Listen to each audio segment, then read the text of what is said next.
The Commission, Uncle Paulie, P. Diddy, Caesar Leo, De Janeiro, Charlie Baltimore, Iceberg Slim, the most shady, Frankie Baby. Fuck.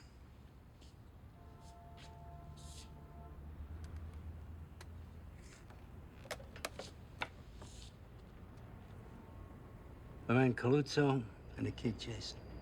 Fucking Philly Leotardo. She told me he warned her about giving us points if I take. Phil's a pimp. It's goddamn Johnny Sack. It's his message to the other captains, that fucking animal. Take it easy. Fuck that. Rusty. Car's here. I'm telling you, Carmine. If we go all out, we'll steamroll right over John. And I predict the guys in the street in Brooklyn, Queens, they'll welcome us as fucking heroes. It'll be easy. It's a fucking declaration of war by Johnny, if you ask me. I really hope Uncle Paul and Gotti can put this to bed once and for all, you know? I hope so too, Tommy.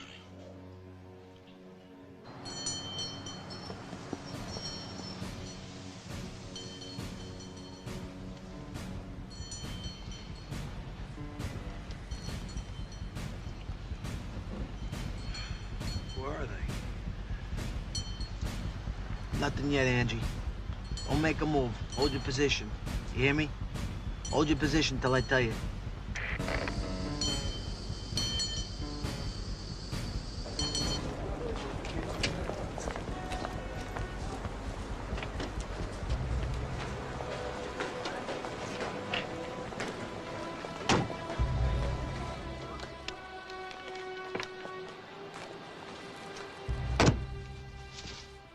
Chanel number 5.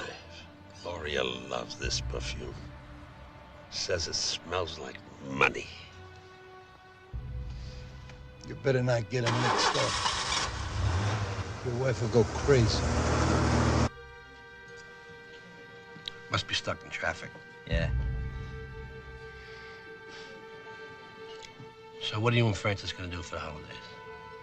We're gonna go to the house in Lido Beach. Merry Christmas, Frankie. Merry Christmas. Yeah. To you.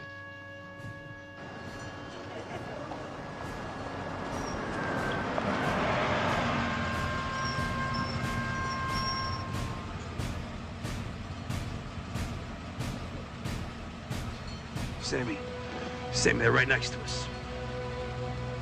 They're right next to us. I heard you. If they look at us, I'm gonna start blasting, John. I swear to God, I'm gonna start shooting if they look at us. Don't shoot me, all right? It's at the light, the red light, first light.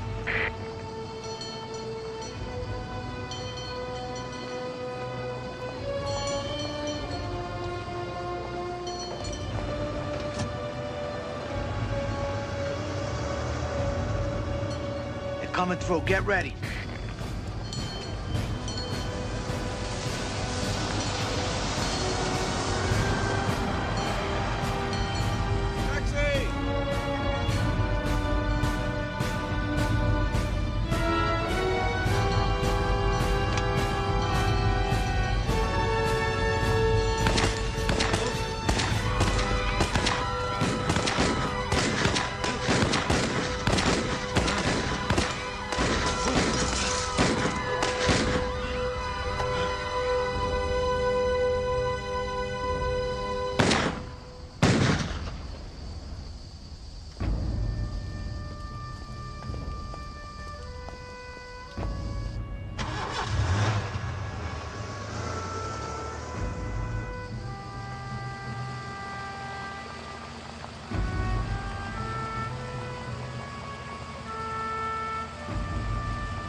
They're gone, John.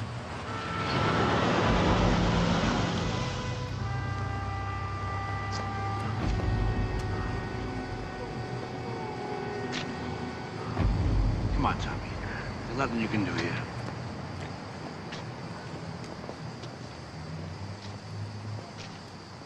Castellano was gunned down on a New York street by 4 men who escaped. What we have here are 2 cold-blooded murders. Castellano's bodyguard, mafioso Cap. Police think younger mob members may have decided the time had come for a change in leadership, suddenly and violently. About that, every single channel. Frankie says everybody got away clean. Well, that Tommy's real broken up about his uncle, but he ain't gonna give us no problems. Poor Tommy, guy's a sweetheart. We gotta let him know we mean him no harm. Yeah. Now what we gotta worry about is who's gonna go up against us. Come on, who's gonna challenge us now? Well, you never know. You got the Chin, the Rotondo brothers. They're both in business with Paul. Screw those bums. We ain't running scared of no one. Well, the boss of bosses is dead. Yeah. He lived a long life. His maid's gonna miss him.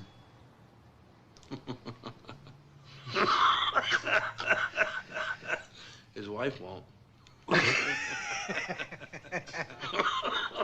Geez, the guy goes out and pays a fortune for a penile implant so he can bone the maid, and then we go and whack him.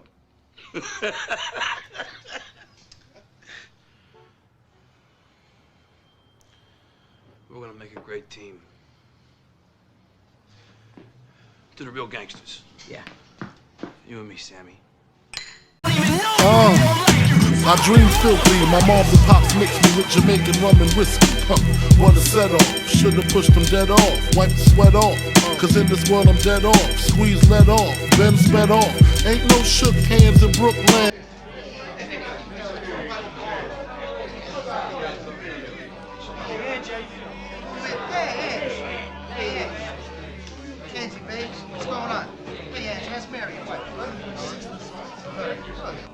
So Charlie's going on about another piece of work he done, right? And I gotta hit the head. But he won't stop, you know? He won't let me go. So finally, I can't take it no more. So I go, Charlie, I know how your stories end up. They all end up the same way. I killed the guy. That's Charlie. I mean, you guys, we could socialize, but I can't socialize with those guys out there no more, you know? Can't bring myself down. You know what I mean? Yeah, of course, you're the boss now, John. Yeah. If we can get it around without being interrupted, a couple good years, you're gonna put this thing together where they can never break it, never destroy it, even if we die. Be a good thing. Hey, salud. Salud. Salud. Salud. Prost. Salud. Bon Natal. Santa Claus is working overtime, huh? Jackpot's over $1 million and counting. That's some Christmas present to you, John. Gotta admit, the job does have its perks. Hey, what do you say we send them feds out there something to eat, huh? They must be freezing their cajones off. It's a hell of a way to have to spend Christmas Eve. Ooh. Screw them bums. They're there all day. You want me to feel bad for them? Screw them. Chapter 10. I'm gonna blow this motherfucker away. Agnello Della Croce didn't notice the December 15th Times headline on the Castellano story for the simple reason he was not around to see it. Having checked in under an assumed name into Mary Immaculate Hospital in Queens in late November, Della Croce died on December 2, 1985 at the age of 71. The cause was cancer. As if to foreshadow what was to come, Della Croce's obituary in the New York Times mentioned the uneasy relationship with Mr. Castellano. Della Croce, while alive, was the restraining hand who kept the Gambino family factions from tearing each other apart. The Bergen crew, led by Gotti, despised Castellano and felt threatened by him, particularly when the Ruggiero drug indictment hit. Yet it was old-timer Della Croce who told Gotti's people to hew the line, respect the boss, and not try any warlike moves. Although Della Croce stalled when Castellano asked for the Ruggiero tapes, eventually the boss's attorneys got their copies in the course of normal pre-trial discovery. What Castellano heard and saw of the tapes angered him to no end. Ruggiero had not only bad-mouthed him, but had discussed Mafia Commission meetings with the non-member. Then there was the clear evidence that heroin trafficking had been the lifeblood for the Bergen crew, done more or less openly and involving numerous family members and associates. The hate for Castellano among Gotti and his crew had been simmering for many months, and the FBI had picked up on it almost immediately, thanks to the various electronic bugging devices it had planted around town. One was inside the Casa Storta in Brooklyn, where on January 26, 1983, a table bug picked up Ruggiero meeting with the acting boss of the Colombo family, Gennaro Jerry Lang Langella, and a capo Dominic Montemorano. It became clear in a dispute over a $50,000 construction industry payoff that Castellano had denied the Colombo group. Ruggiero blurted out, "I think Paul's looking to whack Neil," referring to Della Croce.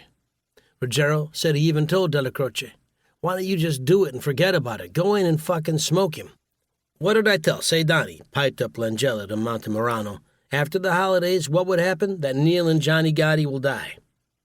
Ruggiero commiserated that the situation within the family and Castellano's avarice was dragging things down. "He ain't gonna get away with it no more," Langella said. "I tell you, Ange, somebody's gonna—" "I know," replied Ruggiero. "Believe me, Jerry, I know." Robert DiBernardo was one of those gangsters who had clout in the Gambino family not because he was a killer, but because he brought in money. Initially considered a member of the Di Cavalcante crime family in New Jersey, DiBernardo was an earner, and did so through his holdings in the pornography industry, particularly around Times Square peep shows.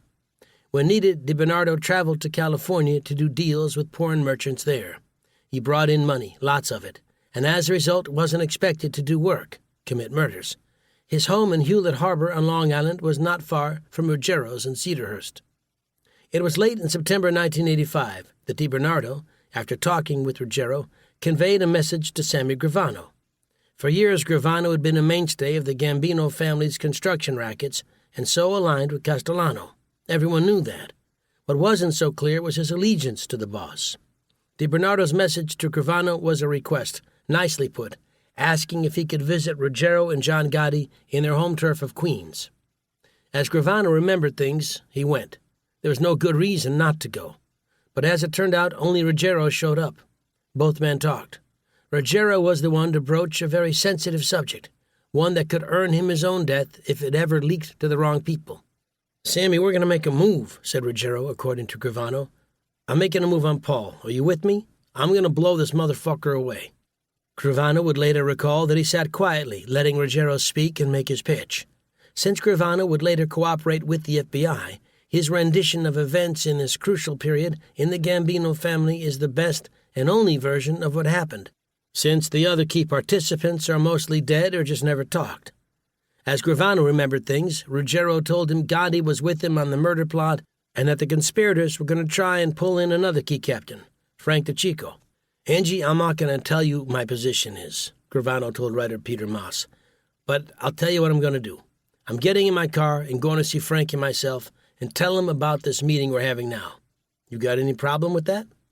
Ruggiero said it was okay for Gravano to reach out to DeCicco, telling Gravano that he needed both of them as part of the plot, or as he put it, "I'm dead without you." At DeCicco's house, both Gravano and he took a walk to toss around the idea of killing Castellano. It was something, Moss later wrote, that was almost unheard of since Vito Genovese tried to kill Frank Costello in 1957. Hits of a mafia boss just didn't happen without the sanction of the other families. During the walk, Gravano and DeCicco talked about the pros and cons of killing Castellano. One option, said Gravano, was to just sit things out and let the Gotti faction fight it out with the Castellano group. But in the end, both men agreed that they would be part of it, assuming the Gotti group had its act together. "Neil's not long for this world," DeCicco said, according to Gravano, referring to the underboss's terminal illness. "Paul may go up on these cases he has." Castellano's succession plan included having Thomas Gambino as boss and Tommy Bellotti as underboss. The prospect of those men in leadership appalled Gravano and DeCicco. While an intelligent garment center trucking businessman, Gambino was derisively considered nothing but a dressmaker, and Bellotti an abusive mob hothead. The better option, it seemed, was to remove Castellano by force and have Gotti take over, with DeCicco in the wing if Gotti screwed up and had to be killed. The next day, according to Gravano, he and DeCicco summoned Ruggiero to come to Brooklyn, where they told him, "We are with you." But they demanded that Gotti come down to the next series of meetings. They didn't want the Bergen crew leader to act like a prima donna, and told Ruggiero that if Gotti didn't show, their offer to be part of the murder plot would be withdrawn. Anxious not to lose key allies, Gotti showed up at the follow-up meeting with Gravano, DeCicco, Ruggiero, and DiBernardo, who was really there to be a messenger. The discussion then centered on making alliances with the older mobsters in the family, the respected people like Joe M. Gallo, the consigliere, and Joe Piney Armon, a captain who held sway with the Restaurant Workers' Union. Both men were Castellano allies, so the plotters had to be careful in approaching them. Known as Shorty, he was 5 feet 5 inches tall and 140 pounds. Armon was a drug trafficker himself, with the federal record for narcotics, so in one sense he had a common interest with Ruggiero. His older brother Stephen also had a narcotics conviction. He had no known job or occupation, and aside from Little Italy, Armon hung out in the area of East 14th Street in Manhattan, and over the years had become very respected in the family. His backing of the plotters was seen as crucial to winning over the seasoned gangsters in the Borgata. Gotti had indicated that Armon would back the plan. Gravano needed proof. In trying to keep the planning clandestine, Gravano said he, the Chico, Gotti, and Ruggiero arranged a meeting with Armon in the basement of the Staten Island home of Joe Watts. Long a fixture in the Gambino family, Watts was known as the German, but couldn't become a member of the mob because his father was believed to be Welsh. He sometimes used the alias Joe Russo. How he got to be called the German is unclear, but it didn't matter, because he had earned a great deal of respect in the underworld. Watts seemed to earn his respect because he had no qualms about violence. According to court papers filed years later in federal court, Watts allegedly had connections to numerous Gambino family homicides over the years, going back to the late 1970s. It was then, according to prosecutors, that Watts lured one Anthony Miano, suspected of taking part in the kidnapping and death of a nephew of Carlo Gambino, to the Watts home on Staten Island under the ruse that he had some tires to give the victim. When Miano arrived and drove his truck into the driveway, Watts shot and killed him, according to prosecutors. Watts was never charged with the homicide. Other murders laid at the feet of Watts took place in the early 1980s. In one case, that of the slaying of Nicolina and Michael Izak for the killing of Gambino soldier Robert Russo. Castellano personally gave Watts the assignment for the homicides, prosecutors alleged. It was in early March 1982 that Watts and other Gambino family associates tortured and killed the couple in a Staten Island social club, said prosecutors, adding that the bodies were never found. In 1984, John Sinamo was found hanging from a tree in Queens, and while it seemed like a case of suicide, investigators later alleged that Watts, Ruggiero, and Willie Boy Johnson carried out the murder on the orders of John Gotti. Watts was also never charged with those killings. So Watts was a man the Bergen crew had trusted, and his home seemed a proper place to meet in secret with Armon. For added security, the plotters asked Watts, who was still just an associate, to leave the house for a while. As Gravano remembered things, he and DeChico in particular wanted to hear from Armon himself how he supported the plot. At one point, Gotti started to answer for Armon, but DeChico cut him short and said, "Please, John, let me do the talking now," remembered Gravano. Armon told the group that consigliere Joe Engala wasn't on board with the plot, but wouldn't do anything to oppose it. He would stay on the sidelines. DeChico questioned Armon about whether Gala would tip off Castellano to the conspiracy, and the aging capo answered with ice in his veins. "If he betrays us or backs up 1 inch, I will kill him," recalled Gravano. The great irony in Armon's position was that he was plotting the death of his boss, a man he once waxed philosophically with about the way mob life could be so rewarding if one survived, words all caught by the FBI bug in Castellano's house. "This life of ours, this is a wonderful life," Castellano said to Armon. "If you can get through this life like this and get away with it, hey, that's great. But it's very, very unpredictable. There are so many ways you can screw it up." "Yeah, Paul, you're right," replied Armon. "Because there's just so many fucking things that can blow up on you," Castellano continued. "Yeah, Paul, there are," Armon agreed. "There's so many fucking ways they can get to you," said Castellano, probably referring to the FBI. Chapter 11. Fucking John's Crazy. In the years before Castellano, Gotti, and Gravano were even born, life among the Italian organized crime figures was sketchy in terms of longevity. In the very early part of the 20th century in New York City, cops were perplexed by the barrel murders. Italian criminals didn't have highly organized groups at the time, but they were noticed by cops because of the way they killed their victims with multiple stab wounds and then stuffed them in wine barrels. Even if you had clout on the street, an Italian criminal was an easy target for assassination by rivals, no questions asked. During the early days of Prohibition, bootleggers, who were largely Italians, warred with each other over territory, and bodies littered the landscape. No matter how important a criminal might be in the Italian gang landscape, he could be fair game. Death among the Italians seemed always around the corner for those who weren't vigilant. Frankie Yale, a powerful mobster in Brooklyn who controlled numerous rackets, was machine-gunned to death in July 1928 as he frantically tried to drive away from his pursuers. His death was attributed to Al Capone's anger over a stolen load of booze. Michael Abadamarco took over for Yale and was himself slain as he sat in the car just 3 months later. But in 1931, after the Castelmarisi War in New York led to the killing of old boss Joseph Mazzaria and then later Salvatore Maranzano, those who helped engineer their assassinations set up a structure for the American Mafia keystoned by the formation of the ruling commission. The chief architect was Charles Lucky Luciano, who, for a variety of reasons, believed everyone should cooperate in some kind of structured setting as a way of avoiding unnecessary bloodshed and making sure the spoils of crime were protected. Among the various duties of the commission was to decide policy for the Mafia families, in this case 5 families in New York City, and where necessary, decree the fate of a boss who may have made some transgression. No longer could family bosses be summarily executed without any okay from the powers of La Cosa Nostra. That rule also applied to the settling of other disputes. The commission was set in place to try and diffuse potentially explosive situations by conclaves known as sit-downs, which meant exactly that. Emissaries of the 5 families got together to talk over problems and make a decision about who was owed what.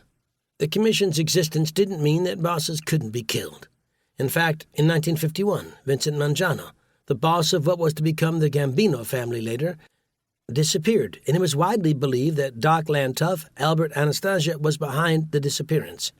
The members of the commission called Anastasia on the carpet, and he explained that it was Mangiano who had been plotting against him, hence the need for a preemptive strike. But in October 1957, Anastasia, who was not well liked by other mob bosses, was himself gunned down as he sat in a barber's chair in the Park Sheraton Hotel. The lesson in all this was that if you wanted to take out a boss, you needed the approval, or at least the acquiescence of the other commission members. Gotti, Gravano, and the rest of the plotters against Castellano knew that they had to sound out the heads of the other mafia families. If they couldn't call a meeting of the commission to raise the question, they certainly could go through the back doors and get a sense of how the other bosses felt about Castellano. For a start, Gotti was very tight with Joseph Messino, his neighbor and Howard Beach, and a powerful captain in the Bonanno crime family, who was the effective street boss of the clan with the incarceration of official boss Philip Rastelli. Gotti bragged that he had Messino in his pocket and counted on the Bonanno family's support.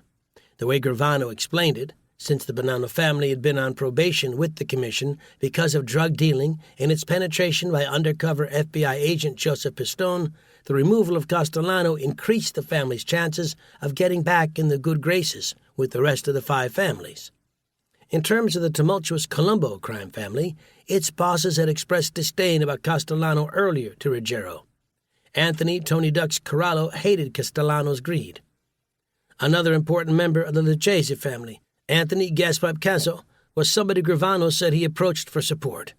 How would Gaspipe feel if Castellano was no longer boss? Caso was asked according to Gravano. The reply, again according to Gravano, he didn't give a fuck about Paul. So the Lucchese support was viewed as in the bag. At least that was the story from Gravano. But in a biography of Caso, Gaspipe, Confessions of a Mafia Boss, published in 2008, in collaboration with the late writer Philip Carlo, the Lucchese mobster had an entirely different recollection. It was De Chico, Caso said, who approached him about the Castellano plot, not Gravano. Once hearing about the idea of killing the boss, Caso told Carlo his reaction was one of shock and surprise. He told De Chico as much. "Fucking John's crazy," Caso told De Chico as they walked near Diker Park in Brooklyn. "This gonna do nothing but make trouble for everybody. The Chin, Gigante, and Vic Amuso won't sit down for this. We're gonna have to, all of us, come after John. Not only John, but everybody involved in this." Caso said he counseled De Chico, who he considered a friend, to be careful. He predicted if Gotti did pull off the hit, he and everyone involved would be dead within a year. De Chico, according to Caso's recollection, was to say nothing in reply. As Caso had indicated, the powerful Genovese crime family was against the idea. The ties between Castellano and Genovese boss Vincent the Chin Gigante were too strong, recalled Gravano. There was no way that the Genovese family could be approached for its backing of the plot. In the end, the Genovese family was kept outside the loop. The plotters figured that since they were breaking the rules of La Cosa Nostra by killing a boss, they could expect the Genovese family and perhaps some others to seek retaliation. A war was possible. Yet, Gravano said, if it comes down to it, we'll go to war with them. On December 2, 1985, Agnella della Croce finally died. Whenever somebody of that stature passed away in the Mafia, it was considered a sign of respect that members and associates show up for the wake or funeral. Paul Castellano did neither. The no-show by the Gambino boss at the wake was particularly galling to the rest of the family. Castellano would claim he had to stay away to avoid the publicity and out of concern for his legal cases, but it was seen as the ultimate disrespect. Della Croce's casket was taken after the funeral to St. John's Cemetery in Middle Village, Queens. There, in a niche within the cloister mausoleum, the old underboss was put to final rest. The peaceful setting was amidst tasteful wood-paneled walls. Even today, the location is memorable for any who visit. Ecclesiastical music at a very low volume can just be heard in the background, lending to a contemplative atmosphere.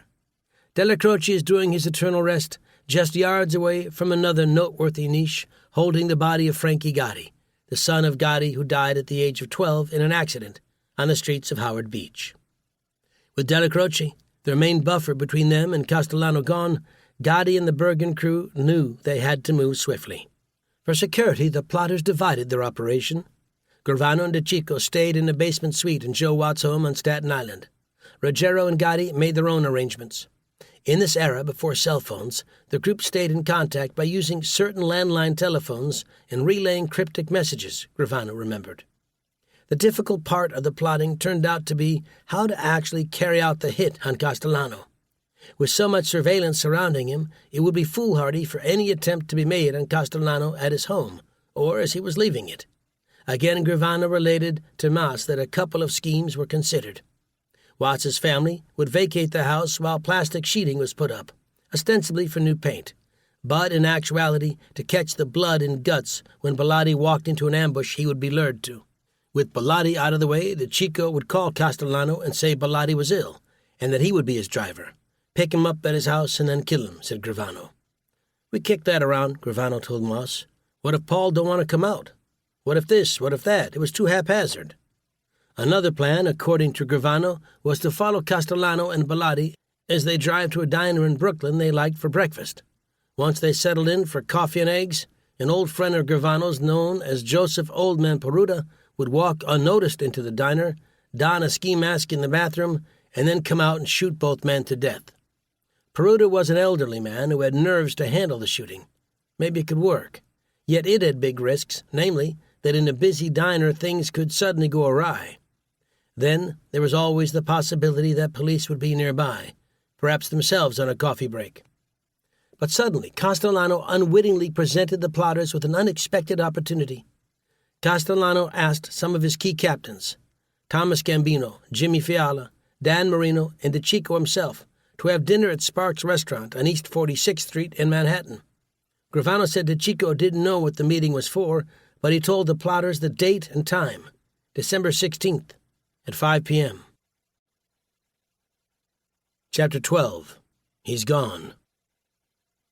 A good murder, one you can pull off without getting arrested on the spot, takes planning.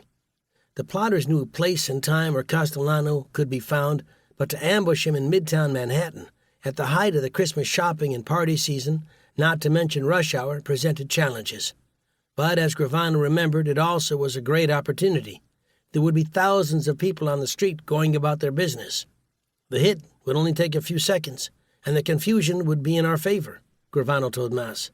Nobody would be expecting anything like this, least of all Paul, and being able to disappear afterwards in the crowds would be in our favor. So we decided this is when and where it is going to happen. The assassination team would have the element of surprise, but it still needed to be an organized group, one with backup shooters in case something went wrong. The escape route had to be prearranged, nothing helter-skelter. Then the disguises had to be picked to limit to the greatest extent possible that any of the shooters would be identified. A key planning session took place a day or two before December 16 in the basement of Gravano's office building on Stillwell Avenue in Brooklyn. Gravano remembered 11 people showing up. Gotti and Ruggiero was one group of arrivals, while Frank DeCicco and Joe Watts came together. The curious thing about the planning was that Gotti only let a handful of people, Gravano, DeCicco, Ruggiero, and Watts, know what was going on and who the target was. The others were in the dark, told only that 2 people were going to die and that the hit was huge. John tells them that no matter what, don't run, even if there are cops around, Gravano recalled. These 2 guys have to go. Don't worry about the cops, he says, because if you run and these guys ain't dead, we will kill you. It was clear that it was a do-or-die situation. The afternoon of December 16, the plotters met at what investigator Bruce Mao said was Madison Square Park, a square patch of greenery by 23rd Street and Madison Avenue, within the shadow of the iconic Flatiron Building. As Gravano would later tell the FBI, the designated shooters were John Carneglia, Anthony Rampino, Vinny Artuso, Sal Scala, and Ed Lino, the drug dealer who finally had become a made man. Gravano, who was driven to the park by Joe Watts, saw the gunmen were also dressed alike, in long beige overcoats and fur, Muscovite style. The garb, which had been acquired by Ruggiero, was a nice way of assuring confusion among eyewitnesses, Gravano thought. Gotti then told the group what everyone needed to know. The targets were to be Castellano and Bellotti. Castellano's last day of his life started with his leaving the White House on Toad Hill with Bellotti as the usual driver of the black Lincoln Town Car. He lunched at a diner on Staten Island with Jimmy Fila and New Jersey mob boss John Riggi. Finished at the diner by around 2 p.m., Castellano and Bellotti drove over the Verrazano Narrows Bridge to Brooklyn, where they went north on Route 278 to the Brooklyn Battery Tunnel. The bridge route to Manhattan was generally too slow and unpredictable with traffic. Once in Manhattan, they went north to Madison Avenue, where Castellano's attorney Jimmy LaRosa had an office. The location, ironically, was just a few blocks north of Madison Square Park, where Gotti was meeting with the hit team. They reached the office around 2:30 p.m., and since it was Christmas time, Castellano delivered envelopes with cash to LaRosa's administrative and secretarial staff, who had been working in the back office on the stolen car trial. Castellano and LaRosa chatted. The trial seemed of late to be going well, so they both had a positive vibe. Having finished at LaRosa's, Castellano had some time before the meeting at Sparks' restaurant and did a little bit of shopping for perfume for his secretary. The 2 men illegally parked and got a ticket, which they took with them and didn't discard. Then it was back in the car for the trip uptown and dinner.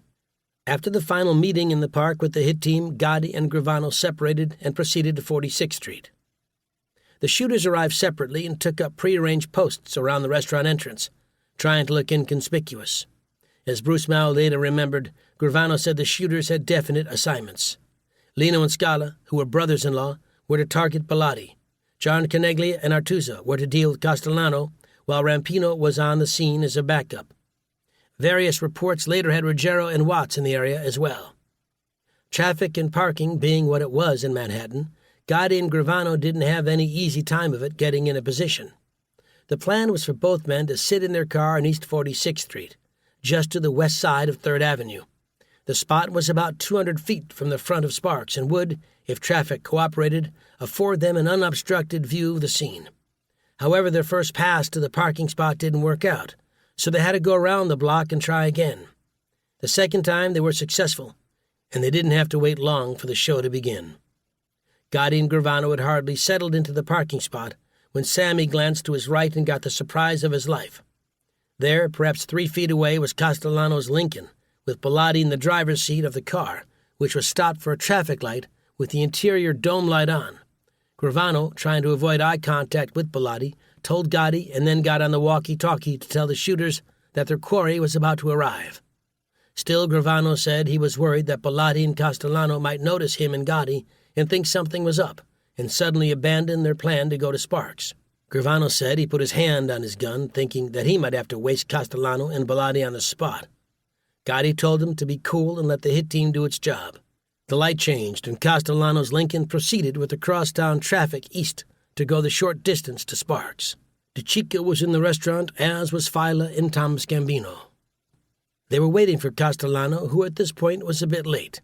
The tardiness also was apparent to one of the shooters, later identified as Artuso, who, a bystander overheard grumbling, "They should have been here by now."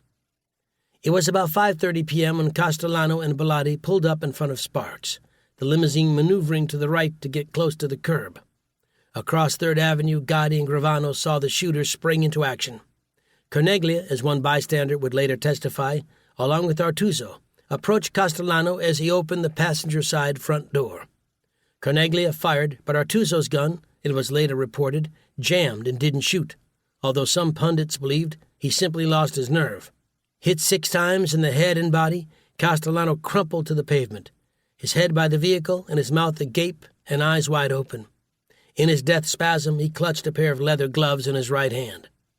Bellotti had exited the driver's side door, apparently to assist Castellano go into the restaurant, but never got any further. Scala and his brother-in-law Lino fired at Bellotti, also hitting him a total of 6 times. But that wasn't all for the Whig. A witness, Jeffrey Davidson, would later tell the FBI and repeat in court that after the first round of shots, he saw a man he identified as Carneglia walk around the front of Castellano's limousine to Bellotti as he lay in the middle of 46th Street and then fire 3 times at him. Bruce Mao noted that Carneglia was heard cursing at Bellotti as he shot him. It was over that quickly. The biggest mob hit in decades went down almost as planned, with Castellano and Bellotti both dead. The shooting set off pandemonium among the crowd of pedestrians on the street.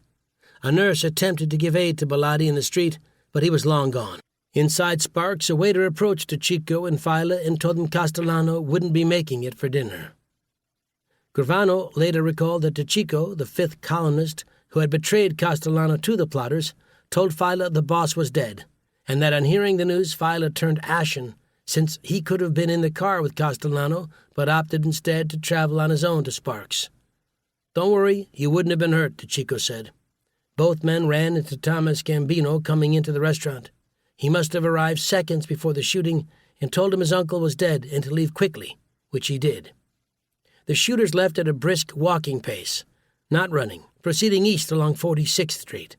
Gravano and Gotti, meanwhile, had seen the shooting and when it was over drove slowly past the carnage. Gravano glanced out at Bellotti's body lying in the street in a growing pool of blood and said to Gotti, "He's gone." They both then drove east towards 2nd Avenue to make the right turn for the trip back to Brooklyn. As fate would have it, many in the law enforcement community were attending a lecture at New York University by Robert Blakey, who was the creator of the federal racketeering statute. As Blakey held court, beepers of the officials in attendance went off, almost in unison, a beeping and chirping call to action. Those alerted called their offices and heard the news, leaving the lecture for a long night on the street. Police arrived within 2 or 3 minutes to the homicide scene, but by then Gotti, Gravano, the shooters, and the rest of the hit team were long gone. Police seemed blindsided by the murders. NYPD Chief of Detectives Philip Nicastro told reporters that he didn't want to speculate as to why Castellano was killed. The department's chief spokeswoman, Alice T. McGillian, did note that it appeared that the gunmen used .380 and .32 caliber handguns. She added that the killers, there may have been 2 or 3, fled in a dark-colored car parked at 46th Street and 2nd Avenue. As for Castellano, he reportedly had about $3,000 cash in his pocket, Bellotti about $6,700. Neither man had any weapons on them or in the car. "We know there were many people on the street," McGillian said, "and we hope that someone will come forward with a better description than the ones we have." In the post-September 11 era, with the city ringed with thousands of interconnected surveillance cameras and with cops able to use license plate readers, the fleeing killers would have very likely been spotted on video and their cars tracked to wherever they were going. Assuming the cars all converged at Gravano's place in Brooklyn, the license plates would have been tracked to Stillwell Avenue and the car owners immediately identified. The case could have been broken quickly and arrests made. But this was 1985, and the cops and FBI didn't have the benefit of future technology. But what they did have, particularly with the C-16 squad led by Mao, were a small group of informants who had a good idea of who was behind the murders. So, while much of the public and the NYPD was in the dark about who killed Castellano and Bellotti, the FBI was figuring it out pretty quickly. There were at least 3, possibly 4 informants feeding Mao and his staff information over the years about Gotti and his Bergen crew. One man decided to secretly work for the FBI after he got so far into debt with the Gambino family, about $30,000, that he figured the federal government was his only way out. There was also Willie Boy Johnson, who had been a good source for years. One of the informants, later identified with the pseudonym Frankie, met on December 17 with Andres Currens by a McDonald's restaurant by Myrtle Avenue in Brooklyn. Frankie related that everyone in the Gambino family with whom he was an associate was being quiet, but he did say the word was that John Gotti had orchestrated the Castellano hit and that he was going to become the new boss. Mao and the others in the squad were skeptical about Gotti being behind things, but there had been plenty of indication that such a move made sense. Gotti knew that Castellano was prepared to split up his Bergen crew, bust Gotti down, and put him under the command of another captain. Killing a boss was a move that under normal conditions and the rules of La Cosa Nostra might get someone killed, but in the case of Castellano, he wasn't a boss who engendered much sympathy. The negatives for Castellano were significant. He was greedy, not only in the way he treated his own men, but also in his interaction with the bosses of the other crime families, stiffing them out of what they believed was their cut of construction and other payoffs. Castellano had a legitimate meat business, while some of the other bosses weren't so well positioned financially. There were also rumblings that Castellano was going to become an informant, as a way of getting himself out of all his legal jams. Then there was his affair with his maid, Gloria. Castellano had been carrying on with her in his own home, flaunting the relationship in front of his wife, whom many in the mob had liked. Meanwhile, Gloria had on occasion acted disrespectful to some of the mobsters when they visited Castellano, something which intensified their dislike. Gravano said in the early planning of the murder plot that he even entertained killing her in any attempt to rush Castellano at his mansion, an idea that was abandoned. So for Mao and the FBI squad, while there was the possibility of a war following Castellano's murder, it appeared that Gotti might just have been able to muster the support to pull off the coup, as the informants indicated he did. Armed with the informant leads, the FBI believed within a day or two that the Castellano homicide had been solved. The question was how they might be able to make a case that would stand up in court, and the answer for that would be a long time coming. Meanwhile, Gotti and his crew moved quickly to consolidate their position, setting up meetings of the entire leadership and the captains of the crime family. But if there was any doubt to the police or anyone in the FBI that Gotti was now ascendant, it was quickly dispelled with the way the Gambino family Christmas Eve party shaped up at Della Croce's old Ravenite Club on Mulberry. Gotti was going to eventually shift his focus from the Bergen to the Ravenite, and at the party surveillance teams noticed as Gotti seemed to be the man of the hour, getting kissed by the mobsters who lined up to shake his hand. Back in Staten Island, the only ceremony the Castellano family was worried about was the funeral for the dead boss. His family made quick work of Gloria Olarte, handing her a reported $18,000 and telling her to get out. The next matter for Castellano's family was his funeral, and things wouldn't go as easily as they did with kissing off his mistress Gloria. Because of Castellano's notoriety, the Roman Catholic Archdiocese declined to allow him to have a public mass of Christian burial. John Cardinal O'Connor believed that after much prayer. When asked why no mass for Castellano, O'Connor told reporters that under normal circumstances a Catholic would be brought into church for the funeral service. I felt we could not do that in this set of circumstances.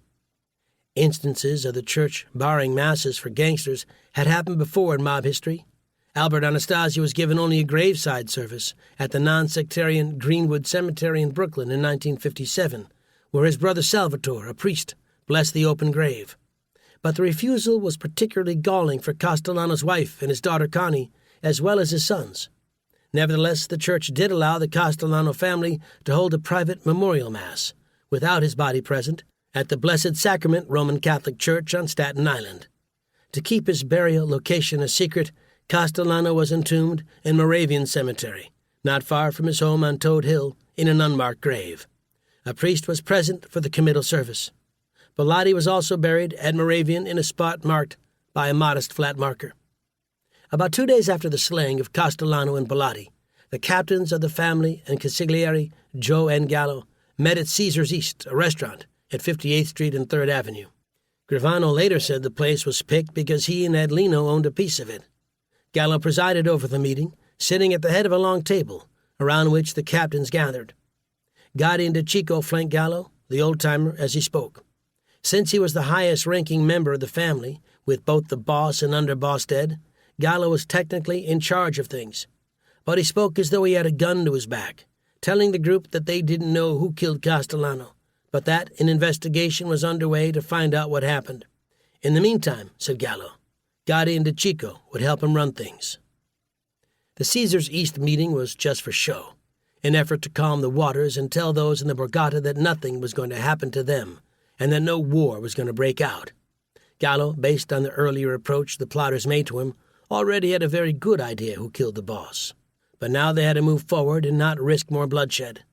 About 2 weeks after the meeting, reportedly on January 15, 1986, all of the captains again got together in the recreation room of an apartment building complex in Lower Manhattan. Gotti chaired the meeting to say the time had come, with Castellano dead, to vote for a new boss. Frankie gets up and votes for John Gotti, Gravano recalled to the meeting. It zips right around the room. Nobody opposes. It's unanimous. Gotti appointed DeCicco as his underboss and kept Gallo as the aging consigliere. He made his brother Pete a captain. Sonny Ciccone was put in charge of the dock workers, replacing Anthony Scotto, who Gravano said Gotti didn't like, possibly because of the way he hung out with celebrities and kept publicly denying his reputed ties to the mob. So it was done. A chain of events which got underway with the plane crash off Georgia in 1982 led to John Gotti, the kid from Brooklyn, who struggled to find shoes to wear as a kid, rising to become the boss of a crime family, one of the most powerful in the American mafia. Gotti did it with the help of his friends, and never had to fire a shot himself. Chapter 13. Shame on Them. While much of the world had no clue about who was responsible for Castellano's murder and had taken over control of the Gambino family, a good number of people in law enforcement figured it out right away. Gotti's name was circulated among the FBI organized crime units and their liaisons with other police agencies. The FBI informants had pretty good information, and by early January 1986, word began to leak out into the public. On January 12th, a full 3 days before the meeting of the Gambino captains in Lower Manhattan, the New York Times ran a page-one story headlined, "Ex-Convict Said to Take Control of Gambino Crime Organization." The first words were the name John Gotti. The word was passed along the street this week that Gotti is at the top, an official told the newspaper. It was a calm transition. Details of the way Gotti and the others planned and carried out the murder were not known at that point. The report illuminated the very telling Christmas Eve surveillance at the Ravenite Club on Mulberry Street, in which Gotti acted like the king of the block, the center of attention of all the mob big shots who showed up. DeCicco was also noted to be the underboss. The Gambino family at that point was pegged at having 20 captains, about 250 maid soldiers, and 1,000 associates. The illicit income, by conservative estimates, was over $100 million a year. Though he was baptized in Castellano and Bilatti's blood, Gotti relished the calm which followed. With the death of Castellano, mafia stories were all over the newspapers, and 1986 was turning out to be the year of the mob. But not all of the news was good. In fact, the New York mafia families had much more to contend with than just Gotti's rise to power. In the Gambino stolen car case, although the trial judge fretted about the impact of the crime boss's assassination on the jury, in the end he declined to declare a mistrial. The case would go on, even without Castellano's very obvious absence. Then there was another trial in the same courthouse involving the Colombo family, whose boss, Ralph Scopo, was charged with shaking down construction companies. On top of those cases, the massive Pizza Connection trial, involving Sicilian and American gangsters who trafficked in heroin, was grinding on and would do so for at least another several months. Gotti himself had 2 legal battles looming. One of them was the racketeering case in Brooklyn, where he had been indicted with the now-dead Della Croce, Ruggiero, and others on charges they ran a corrupt mob enterprise. That particular federal case was different than the heroin drug indictment Ruggiero, Carneglia, and Gene Gotti faced, but it still was a big problem for Gotti. If convicted in that case, Gotti's newly minted role could come to an abrupt end. Not long after he became boss, Gotti got involved in a battery case involving a refrigerator mechanic named Romuald Pietzik, who was allegedly assaulted by Gotti and a cohort during a petty street brawl in Queens, sparked by a traffic dispute. So early 1986 was a time when Gotti had a short, peaceful interregnum as boss. He held court at the Ravenite and the money was still coming in. Yet there was an undercurrent of violence. With Castellano's death, there were some in the crime family who saw it as an opportunity to settle scores. One of those was DeCicco, the underboss. The bad blood between DeCicco and Gus Sclafani stemmed from the latter's accusation made to Castellano that Frankie was an informant. It was never clear what the basis for that was, but DeCicco stood his ground and cleared his name with Castellano. But the damage had been done, and DeCicco needed his revenge. It was March 10, 1986, and John Gotti had finally permitted the killing of Sclafani. As federal prosecutors would later allege, Gotti farmed out the hit to Watts. Homicide, as investigators would later allege in court filings, was not something unfamiliar to Watts. He had already played a role as a backup shooter in the Castellano murder a few months earlier. In 1984, when a mob associate named John Sonamo was found hanging from a tree in St. Albans, Queens, investigators believed that Watts, Angelo Ruggiero, and Willie Boy Johnson had killed him on Gotti's orders. It seems as though Sonamo was trying to convince police to investigate a murder which the Gambino family had been involved in. So, with Gotti's approval, Watts and others stabbed and shot Sclafani in the basement of the Ravenite Social Club. His body was never found. As boss, Gotti was a busy man. He had to meet emissaries from out-of-town crime families. He traveled more into Manhattan, not only for pleasure, but to meet other wise guys. The meetings all came with Gotti's new territory. But Gotti also needed to show face and be in touch with his Borgata and its various social clubs. The Bergen was still a place Gotti could get a daily shave and a haircut before his nightclub jaunts in Manhattan. The Ravenite was his new base, sort of a homage to Della Croce, and he required weekly appearances by his captains. Around the other boroughs, senior Gambino captains had their own clubs, and Gotti's appearance was a big deal. The Veterans and Friends Social Club on 86th Street in Bensonhurst was the base of Jimmy Fila, the Gambino family's respected captain, who was a power in the trash-hauling industry. Many of the Brooklyn wing of the family knew to hit the Veterans and Friends to see Fila or to find others. Fila had been close with Castellano, but after the assassination swore his allegiance to Gotti. On April 13th, almost 4 months after Gotti had been anointed boss, he planned on visiting Fila's club, one stop in his long-running papal tour of social clubs and other locales. As a result, the crowd at the club that particular Sunday was larger than normal. DeCicco was there to meet with Gotti and then drive him for later appointments. The club was a nicely appointed mob joint. It had a well-stocked bar and tables, as well as the ubiquitous espresso machine. There was also a back room for more private conversations. Bensonhurst had been a mob area for decades. Just down the street was another mob spot, the 19th Hole, a social club, where powerful Lucchese crime family captain Anthony Casso hung his hat. Just a few doors from the Veterans and Friends was Tommaso's, the restaurant which had been bugged by the FBI.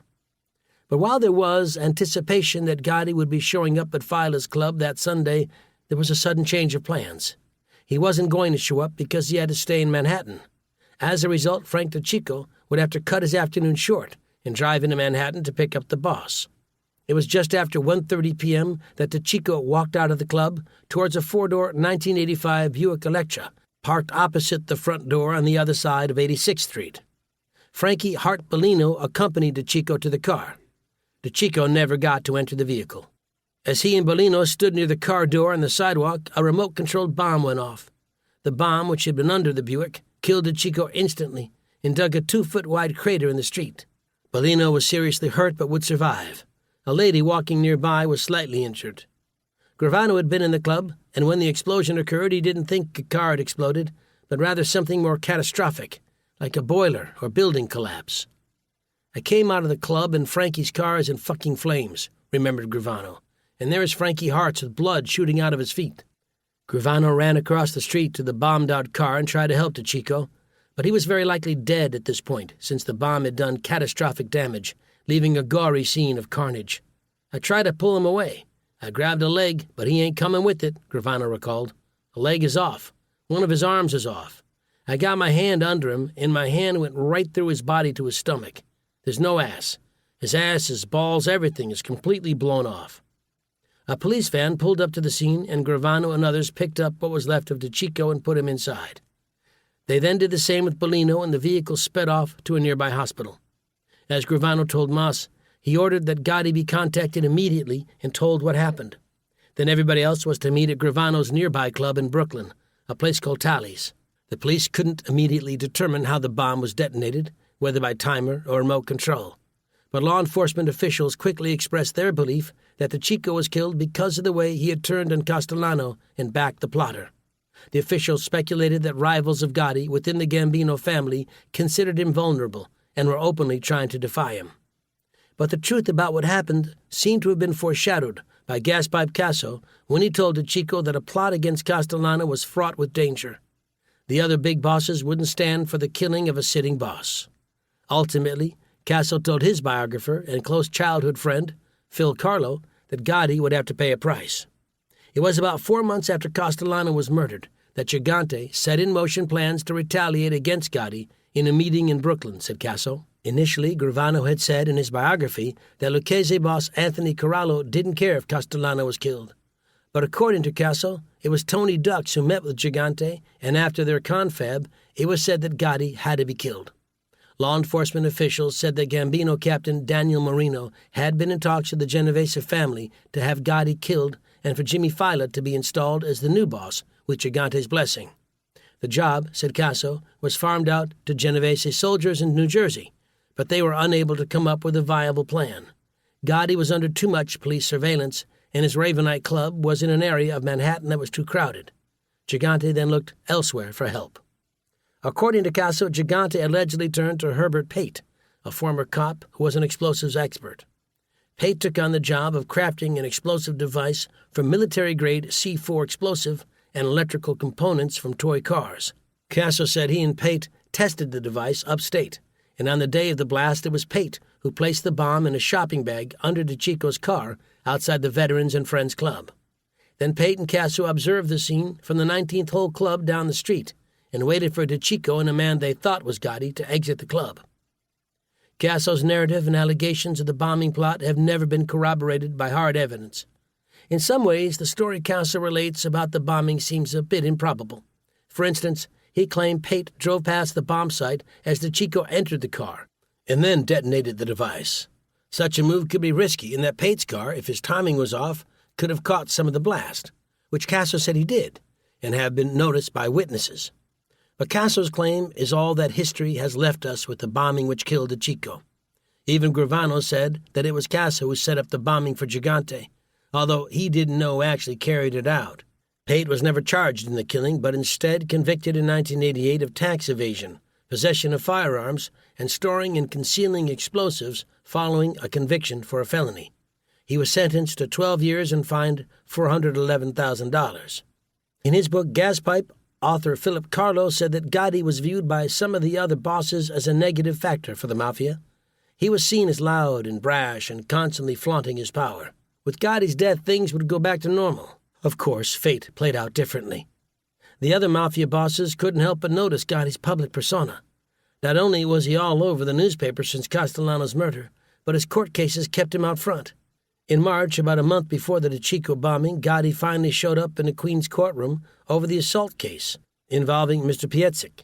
The tabloids had a field day, chronicling the case as if it were a championship baseball game. Piecyk, the alleged victim in the case, had avoided police for weeks as they attempted to find him and bring him to court to testify. Finally, after Piecyk was found, he was brought in for a hearing in Queen's State Supreme Court. The prosecutor had a thankless task in trying to get his star witness to cooperate. During the 2-hour hearing, the 37-year-old Piecyk was asked the key question. Did he recognize the men who punched and slapped him during a traffic dispute on September 14, 1984? Piecyk's recollection failed him.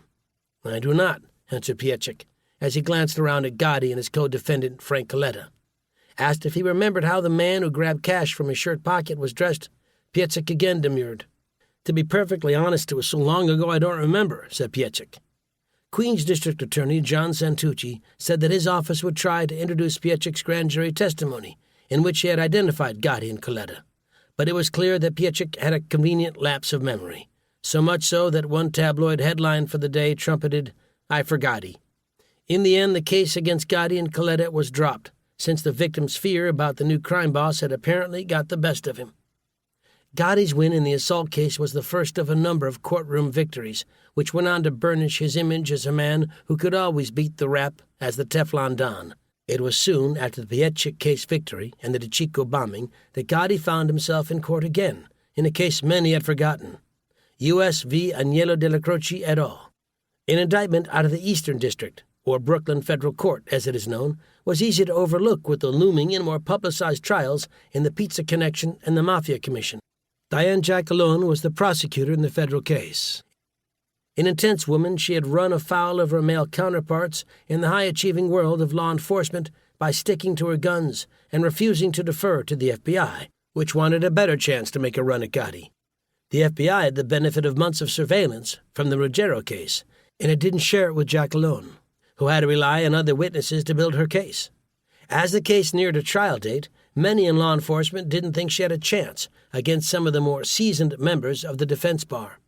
She also had very little experience doing mob cases, having only one trial in the organized crime category. Usually, the Organized Crime Strike Force, a specialized unit, handled such cases with a group of specially trained federal prosecutors. Edward McDonald, the head of the Brooklyn Strike Force, complained to his superiors in Washington that Giacalone's evidence was weak and that a loss by the government at trial would effectively immunize Gotti from further prosecution for crimes committed prior to 1985. Still, Giacalone was able to keep the case and go to trial. The narrative circulating about Giacalone in news reports centered on how, as a young girl walking the streets of Queens outside the Bergen Hunt and Fish Club, as a Catholic school student, she spied the old men loitering out front, who seemed to razz her over being skinny. Now the girl had matured into a seasoned federal prosecutor, who would be going after the very mafioso who once belittled her. It was a compelling part of the story, a young woman standing up against a horde of wise guys.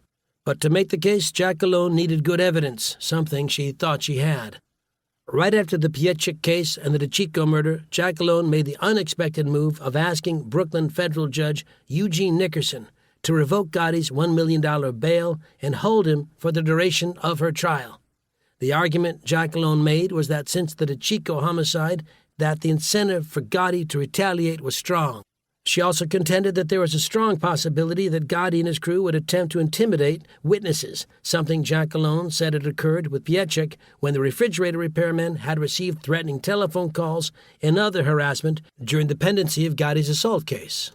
Bail revocations aren't made without some sort of hearing, and for several days in May, Judge Nickerson held a hearing in which he allowed Giacalone to bring in witnesses who could provide evidence of Gotti's mob ties and his dangerousness. One witness was Edward Magnuson, a Drug Enforcement Administration official, who had an informant who seemed to have some advanced but nonspecific information that something bad was going to happen about 3 or 4 days before DeCicco was killed. Once DeCicco died, the informant said that Gotti was very angry, and when he got out on bail, or when the trial was over, there was going to be a war and John would take his revenge, Magnuson testified. Gotti was being represented in the bail hearing by an aggressive attorney by the name of Bruce Cutler, who had represented the crime boss in the Pietchik assault case and was kept on for the federal case. In his bombastic style, Cutler called the government evidence a regurgitation of newspaper articles, scuttlebutt, and comic book gossip. However, Nickerson agreed with Giacalone and her co-counsel, John Gleason. On May 13, Nickerson revoked Gotti's bail and said that there was substantial evidence that Gotti would improperly influence or intimidate witnesses. Nickerson pointed to the Pietchik case and said there was significant evidence to show that Pietchik received a warning not to testify, and that it was clear the warning came from Gotti or others working for him. While he revoked Gotti's bail, Nickerson also stayed his order for a few days to give the defense time to appeal. But the appellate court decided that it wouldn't hold up Nickerson's order while the matter was on appeal, and decided that Gotti had to go off to jail. Gotti had already prepared himself for the eventuality that he might have to surrender, and had spent the weekend at home in which he was able to get his affairs in order and enjoy some last moments of freedom under the watchful eye of the FBI and a horde of newspapermen. Gotti showed up at the Brooklyn U.S. Attorney's office in a tan leisure suit and brown loafers and surrendered to a few cheers from onlookers. He was overheard by one reporter saying, "Ready for Freddy," a remark which some believed was a reference to the Undertaker character in the Lil Abner comic strip. But even in jail awaiting trial, Gotti was pretty much on top of things going on in the street. He had a group of close associates, Angela Ruggiero, Joe Armone, and Gravano, to run things and communicate with him in jail. The Gambino family rackets continued to generate cash, and the family didn't miss too much of the action. Although she had the backing of her bosses in Washington, Giacalone did not have an easy time getting the case against Gotti and the others ready for trial. Some of it stemmed from the lack of evidence, but some of the problems seemed of Giacalone's own doing. The case in point was the way she handled the case of Willie Boy Johnson, one of the defendants. For years, Johnson had been a secret informant of both the FBI and the Queens District Attorney's Office, feeding information and intelligence about Gotti and the Bergen crew.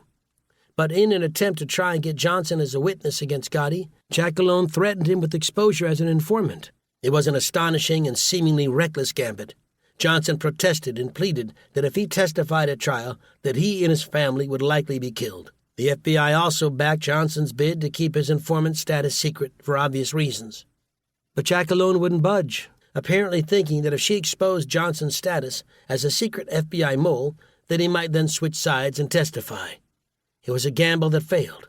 Johnson refused, and although Gotti told him that he didn't believe Giacalone's claim, the crime boss knew that Willie Boy would have to die at some point. Giacalone also tried to surface another FBI informant named Billy Batista, who had been an associate and bookmaker with the Bergen crew. In the case of Batista, who was handled with agent Pat Colgan, the FBI put him up in a motel in New Jersey to keep him safe during the pendency of the trial. But Batista, knowing full well that his life was now in jeopardy, left the secret location and disappeared. He was never located, and not only did Giacalone lose a witness, the FBI had the usefulness of another informant ruined. If the FBI and Giacalone were having trouble in their working relationship, such as it was, Gotti seemed to be able to project his power in demands outside the confines of jail. A few weeks after Gotti was ordered to be detained before his trial, he issued an order to kill Robert DiBernardo, one of the captains who was part of the early plotting against Castellano. The message for the hit was passed from Gotti to Ruggiero, who then relayed it to Gravano to carry out.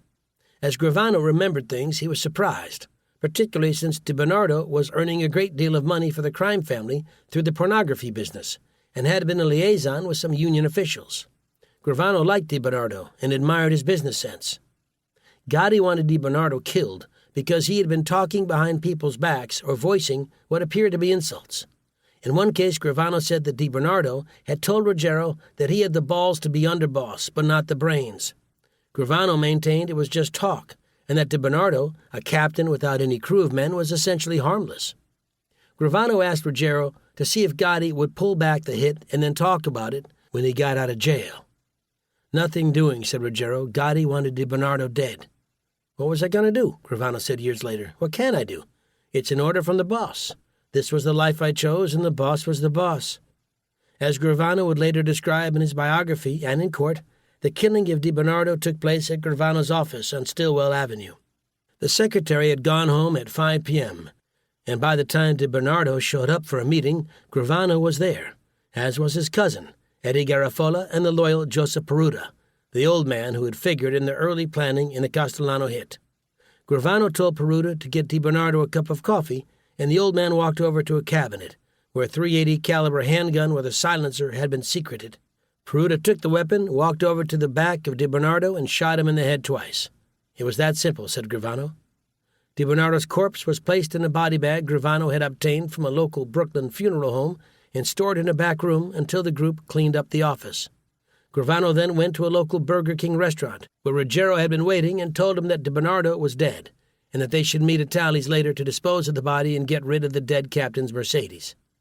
Gravano never did find out where DiBernardo's body was taken after it was put in the back of Frank Lucasio's Cadillac. As for the Mercedes, it was driven away by some young men connected to John Carneglia, perhaps to a junkyard.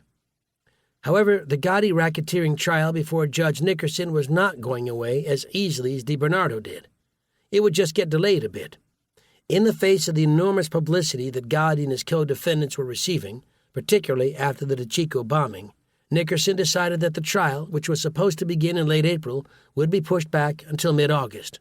That should be enough time for the news coverage of the case to diminish and allow the court to set up procedures for selecting a jury, Nickerson said.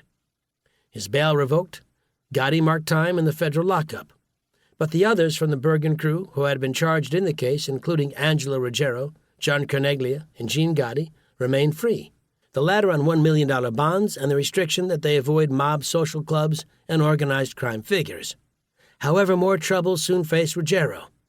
In June 1986, he was arrested in another racketeering case, this one involving numerous defendants, including the missing Robert DiBernardo, the nominal family underboss Joe Armone, James Fila, and Joe Engallo on charges of racketeering.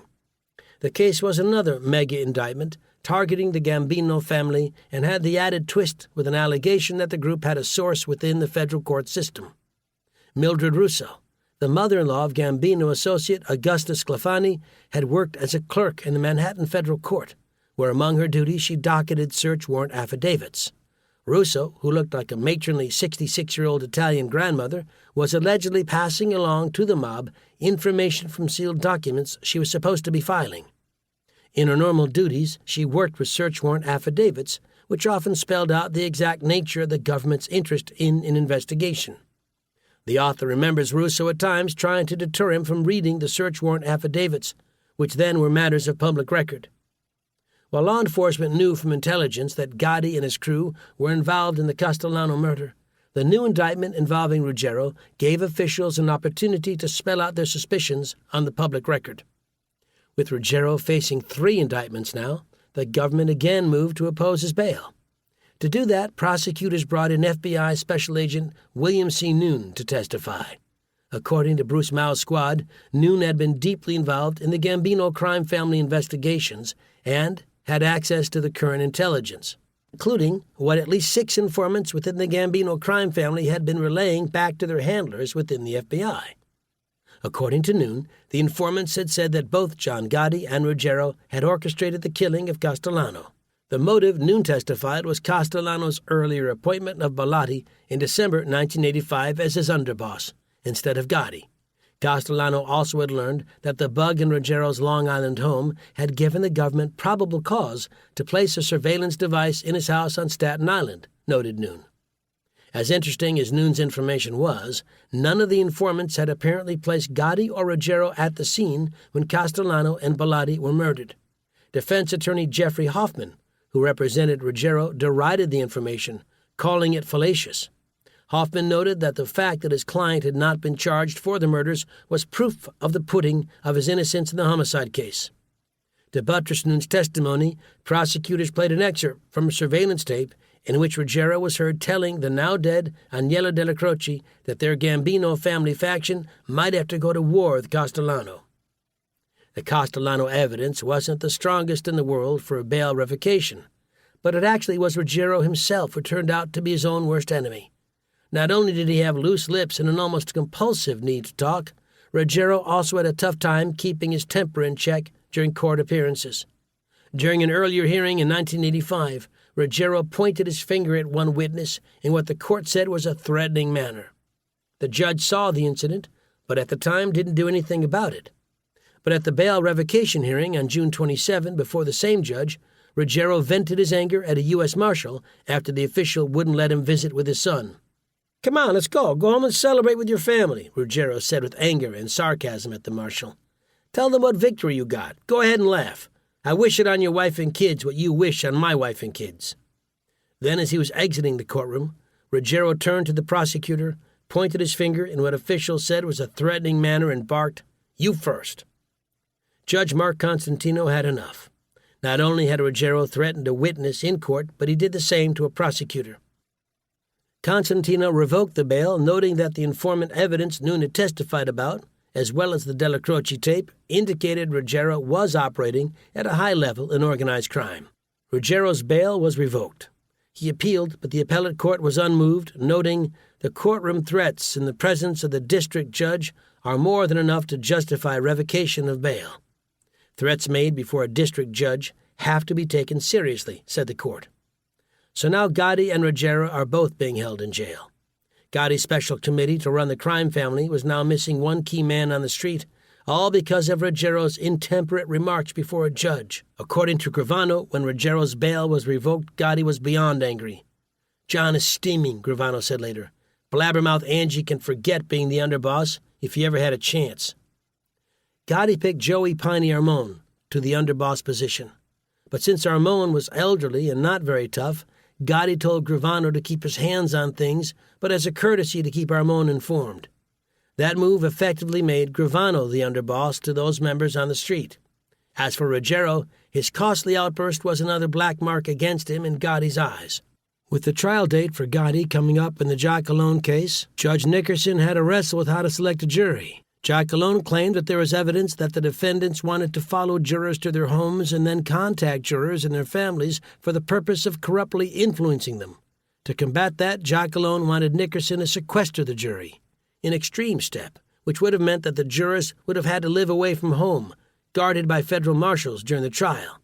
In the end, in what would be a fateful decision, Nickerson shot down Giacalone's request for sequestration.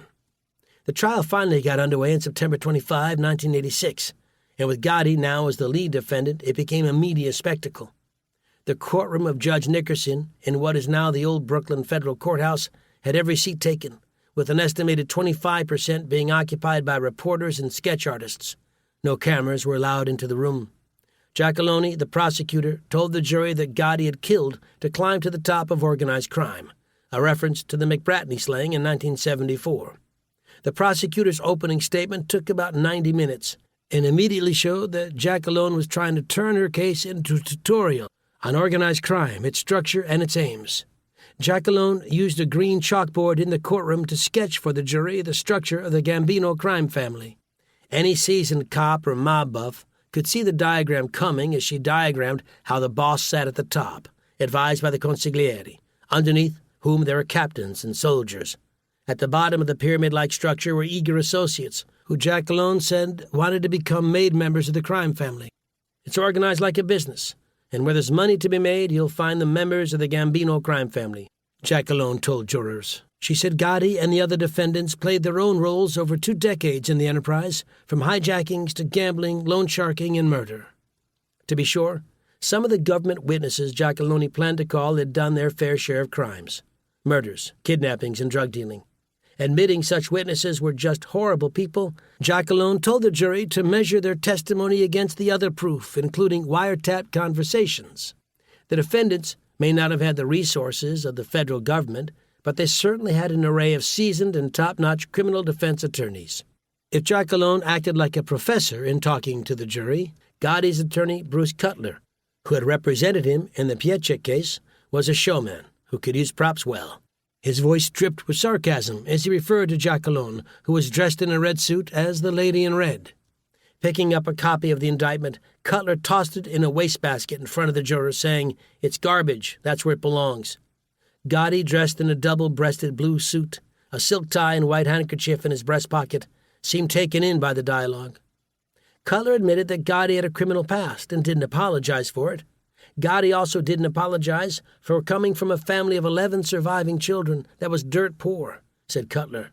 Gotti made something of his life, and by wearing a nice suit he wasn't trying to be showy, but rather to show his pride, said Cutler. Barry Slotnick, a well-known defense attorney, who a year later would be catapulted to more fame defending subway gunman Bernard Goetz, represented John Carneglia and said the government had injected the mafia label into the case to prejudice the story. Giacalone's opening, said Slotnick, was like a script for a grade B crime movie. One of the very first witnesses for the government was Sal Polizzi, a Gambino associate, who, if he had aspirations to become a made man, never did. Instead, he turned into a government cooperator. Polizzi was a small-time thief and over time would parlay his experiences into a book and movie. But his literary ambitions caused the first of what would be many problems for the government. Giacalone had wanted to call Polizzi as her opening witness, but had to delay that after it became known that the mob associate had given an interview to a writer working on a book about him. That interview had been taped, and Giacalone had to provide the defense attorneys with copies of it in case there was anything said which might contradict what Polizzi said on the witness stand. Polizzi finally did testify and related how he hung out with the Gotti crew in the Bergen Club, sometimes gossiping or gambling and other times plotting crimes to commit.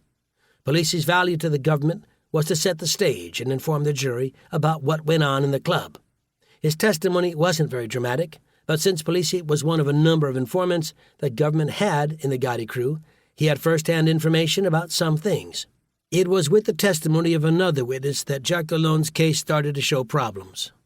It was part of the government's case that Jimmy McBratney had kidnapped a number of organized crime figures and had gone on to kill one of them. McBratney's own death was caused by Gotti as a favor to Carlo Gambino, and both Giacalone and John Gleason wanted to bring in testimony of another career criminal, Edward Maloney, to prove that point.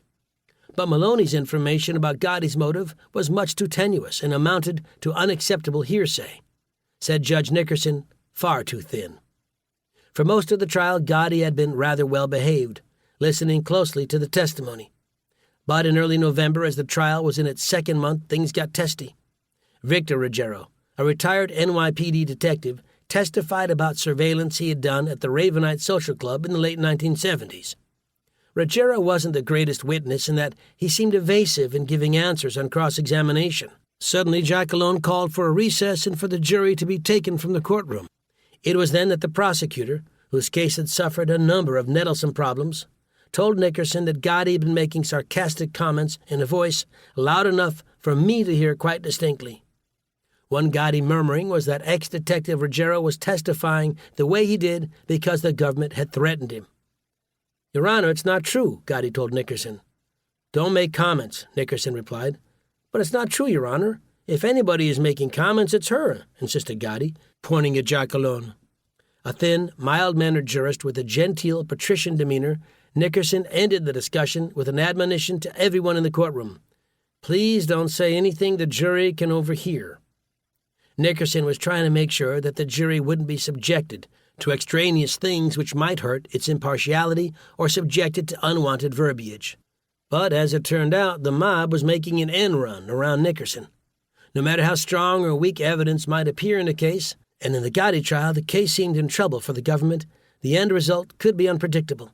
A weak case could just as easily lead to a conviction, while overwhelming evidence of guilt could result in an acquittal.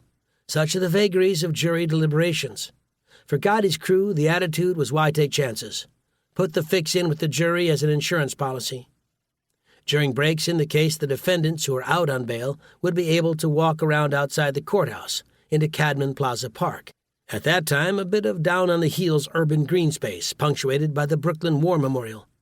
On one such preambulation, John Carneglia was with Kevin McMahon, a young man who Carneglia's family had adopted to save him a life of living on the streets of Howard Beach. They were headed towards a parking lot opposite the courthouse. McMahon had been in court watching the proceedings and noticed one of the jurors going to get his car. "Oh, there is one of your jurors," McMahon said to Carneglia. For reasons which were never entirely clear but must not have been good, McMahon wrote down the license plate of the juror's car and passed it along to a Gambino associate at the trial. McMahon did that with a few other juror license plates, and before long the associate, known as the Frog, had an insurance agent run the license numbers through the State Department of Motor Vehicles system to locate the names and addresses of the jurors. Another Gambino associate, who became a cooperating witness, related the same basic story as McMahon. Groups of Gambino associates would position themselves around the federal courthouse and await word that the jurors were coming out. Jurors would be followed to their cars, or else the van used by the marshals to transport the jurors to their cars would be followed, said the witness. Once the jurors' vehicles were identified, other associates would try and follow jurors to their homes. While it was never entirely clear if the license plate tactic entailing led to any solid opportunities to compromise the jurors, the Bergen crew learned that one of the anonymous jurors, George Pape, was a friend of a Gambino associate named Basko Radonjic, a Yugoslav gangster who, as fate would have it, was close with Gotti. Like the other jurors in the case, Pape had sworn that he would listen to the evidence fairly and without bias. But as soon as he got on the jury panel, according to the FBI, Pape contacted Radonjic and said he could be a holdout juror for the right price. Pape wanted $120,000 for performing his corrupt jury service. After all, the ex-Marine had money problems, and he had done his bit for his country already in the military. As Gambino family underboss, it fell upon Sammy Gravano to try and negotiate a better price with Pape. As Gravano would later explain things, the $120,000 seemed a high price. What if the juror became ill or had to be excused from the case? Gravano said he got Pape to accept $60,000, and the payment was passed along through Radonjic. Gotti was now assured that there would be at least one holdout in the case, leading to a mistrial. Jackalone, Gleason, and Nickerson, as well as, it seems, the defense attorneys, were in the dark about the machinations going on to corrupt the jury. The case slogged on with more government witnesses whose testimony amounted to a mixed blessing for the government. James Cardinale, a 37-year-old convicted killer, testified about hijackings, murders, and loan sharking, activities he tied Gotti to one way or another. But on cross-examination, Cardinale calls Jackalone one headache after another. At one point, Cardinale said he believed Jackalone had lied to him and acknowledged when questioned by Gene Gotti attorney Jeffrey Hoffman that he would absolutely lie, cheat, or steal to get what he wanted. In one embarrassing moment, and over the objection of Jackalone, Cardinale said that the prosecutor had told him that Nickerson treated her like a daughter, giving her anything she wanted while denying the same to the defense counsel. It didn't get much better for Jackalone the longer Cardinale stayed on the witness stand. Under questioning by Cutler, Cardinale admitted that he had told the defense investigator that from the day I met John Gotti, he did nothing but good for me. He put money in my pocket when I didn't have a dime. He put clothes on me. He's the finest man I've ever known. But the real cringeworthy moment for the prosecution came with the testimony of Matthew Traynor, a man Jackalone had once considered using as a witness but didn't after she caught him in a lie. Traynor was an old heroin dealer. Gotti had plenty of those around him. Bank robber and perjurer who first approached the government to cooperate as a way of getting his sentence reduced in a bank heist case. But when Jackalone cut him off, Traynor went to Cutler to be a defense witness, and his testimony for Gotti represented a titillating moment in the case at Jackalone's expense. As a woman and the lead prosecutor, Jackalone had been the butt of much contempt by the defense. When Traynor testified, the sexual innuendo came out in a way that was unexpected. Traynor said that Jackalone had tried to induce him to lie about Gotti by giving him drugs such as Valium and codeine.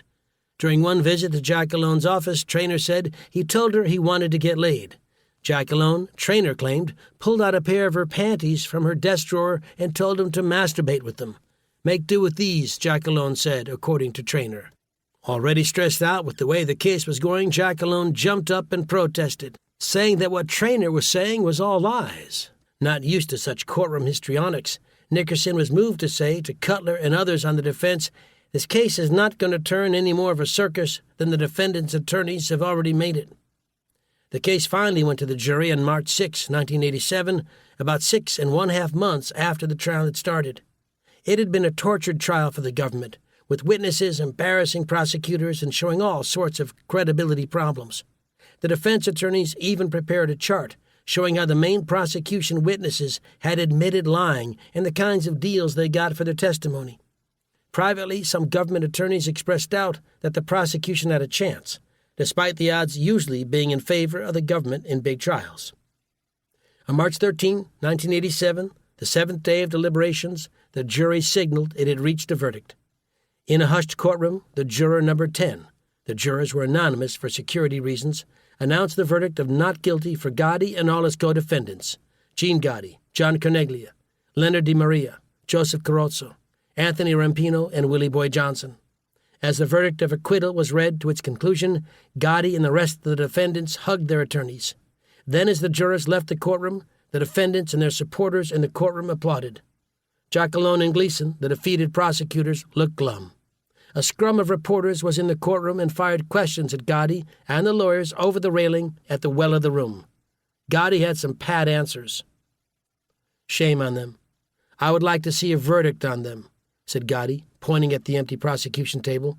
Then, escorted by marshals, Gotti left to collect his belongings. He had been in custody since May, left the courthouse a free man to go back to her Howard Beach neighborhood, where the trees were decorated with yellow ribbons. Reporters did get a chance to ask one more question of Gotti before he went home. How did he beat the case? Gotti then pointed to the jury box and answered, with these people here. He was certainly right about that, although the reporters had no way of appreciating the irony in Gotti's reply. Chapter 14. Tales of the Tapes, Part 1. With the acquittal in Brooklyn Federal Court, on top of the dismissal of the assault case involving Romulo Piecek in Queens, Gotti was quickly dubbed the Teflon Don in the media. He had an aura of invincibility about him. While the racketeering case in front of Judge Nickerson had been grinding on, the mafia bosses in the other New York families had not fared well at all. On November 19, 1986, In the commission trial taking place in Manhattan Federal Court, Genovese boss Anthony Salerno, Tony Dux Corallo, the head of the Lucchese family, and Carmine the Snake Persico, the boss of the Colombo family, were all convicted of a range of federal racketeering offenses, including the extortion of the construction industry through the concrete club scheme. Their associates Salvatore Tom Mick Santoro, Christy Tick Fernari, and Jerry Langella were convicted as well, along with union officials and Bruno Indelicato, the Bonanno associate who helped carry out the murder of Carmine Galante. Gotti was the last of the official bosses standing, although Philip Rastelli of the Bonanno family still faced a different set of charges and had not yet been convicted. Still, as the Teflon Don, Gotti was now swaggering around town, hitting the nightclubs and laughing at the government. He was good copy for the press, and with his stylish couture and expensive nightlife consuming Remy Martin Louis XVIII brandy, Gotti also became known as the Dapper Don. When his son, John A., got married, the reception at the Helmsley Palace, said to have cost $100,000, received media coverage as if it were a royal wedding. A fair complement of cops and agents also provided their own kind of coverage, watching the guests as they climbed the stairs inside the hotel to the ballroom. At the FBI offices in Queens, Bruce Mao and the rest of the special C-16 squad had sensed that the Brooklyn racketeering jury had been compromised before the verdict had been rendered. It seems that among the FBI stable of informants was a woman who was dating and sleeping with a Gambino associate. During some pillow talk, the woman learned from her lover that Gotti wasn't worried about a verdict because the jury had been compromised. But with only suspicion and no firm evidence, Brooklyn U.S. Attorney Andrew Maloney kept silent and kept his own suspicion from Jack Alone and the rest of the trial team. As would later be uncovered in the government follow-up investigation, Pape remained a stubborn holdout for acquittal. But in a twist, Pape was apparently able to convince the other jurors that the government hadn't made its case and got the 11 others on the panel to vote for acquittal. As would later be reported, a majority of jurors had initially wanted to convict Gotti, but Pape was able to convince them to abandon their position. Pape would later be charged federally, convicted, and sentenced to 3 years' imprisonment for his corruption. Gotti had good reason to feel he had won a big battle, but the war had really just begun. It was in mid-1986 that the FBI got additional authorization from Washington to conduct intensive electronic surveillance of Gotti and his haunts. Time would tell what those tapes would turn up. Even with Gotti's acquittal, Tom Scheer, a top FBI official in New York, said there would likely be additional efforts to indict him. Government records show that with the acquittal in Brooklyn, the FBI began to step up its efforts. Other problems also were facing the Gotti crew. The big heroin smuggling trial involving Angelo Ruggiero, John Carneglia, and others was set to begin in June in Brooklyn Federal Court as well, and the stakes in that case were as large as those had been in Gotti's trial. The Ruggiero case in Brooklyn with the heroin conspiracy was basically an FBI case made from evidence gleaned from the bug in his Cedarhurst house. His big mouth and lack of impulse control got Ruggiero a stint behind bars until the trial started. Mark Ryder, having dodged one bullet with the Thelma Grant heroin case and under indictment with Ruggiero in Brooklyn, just couldn't seem to control the need to continue dealing in more heroin.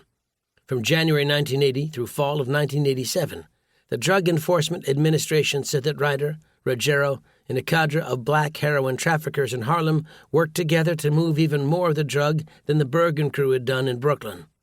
The allegations were significant because not only was Ryder tied to Gotti's crew, he was also turning out to be a major heroin source for Ruggiero and the Harlem Council of Dealers, which had been established by Nicky Barnes and others to control the Harlem operation over the years.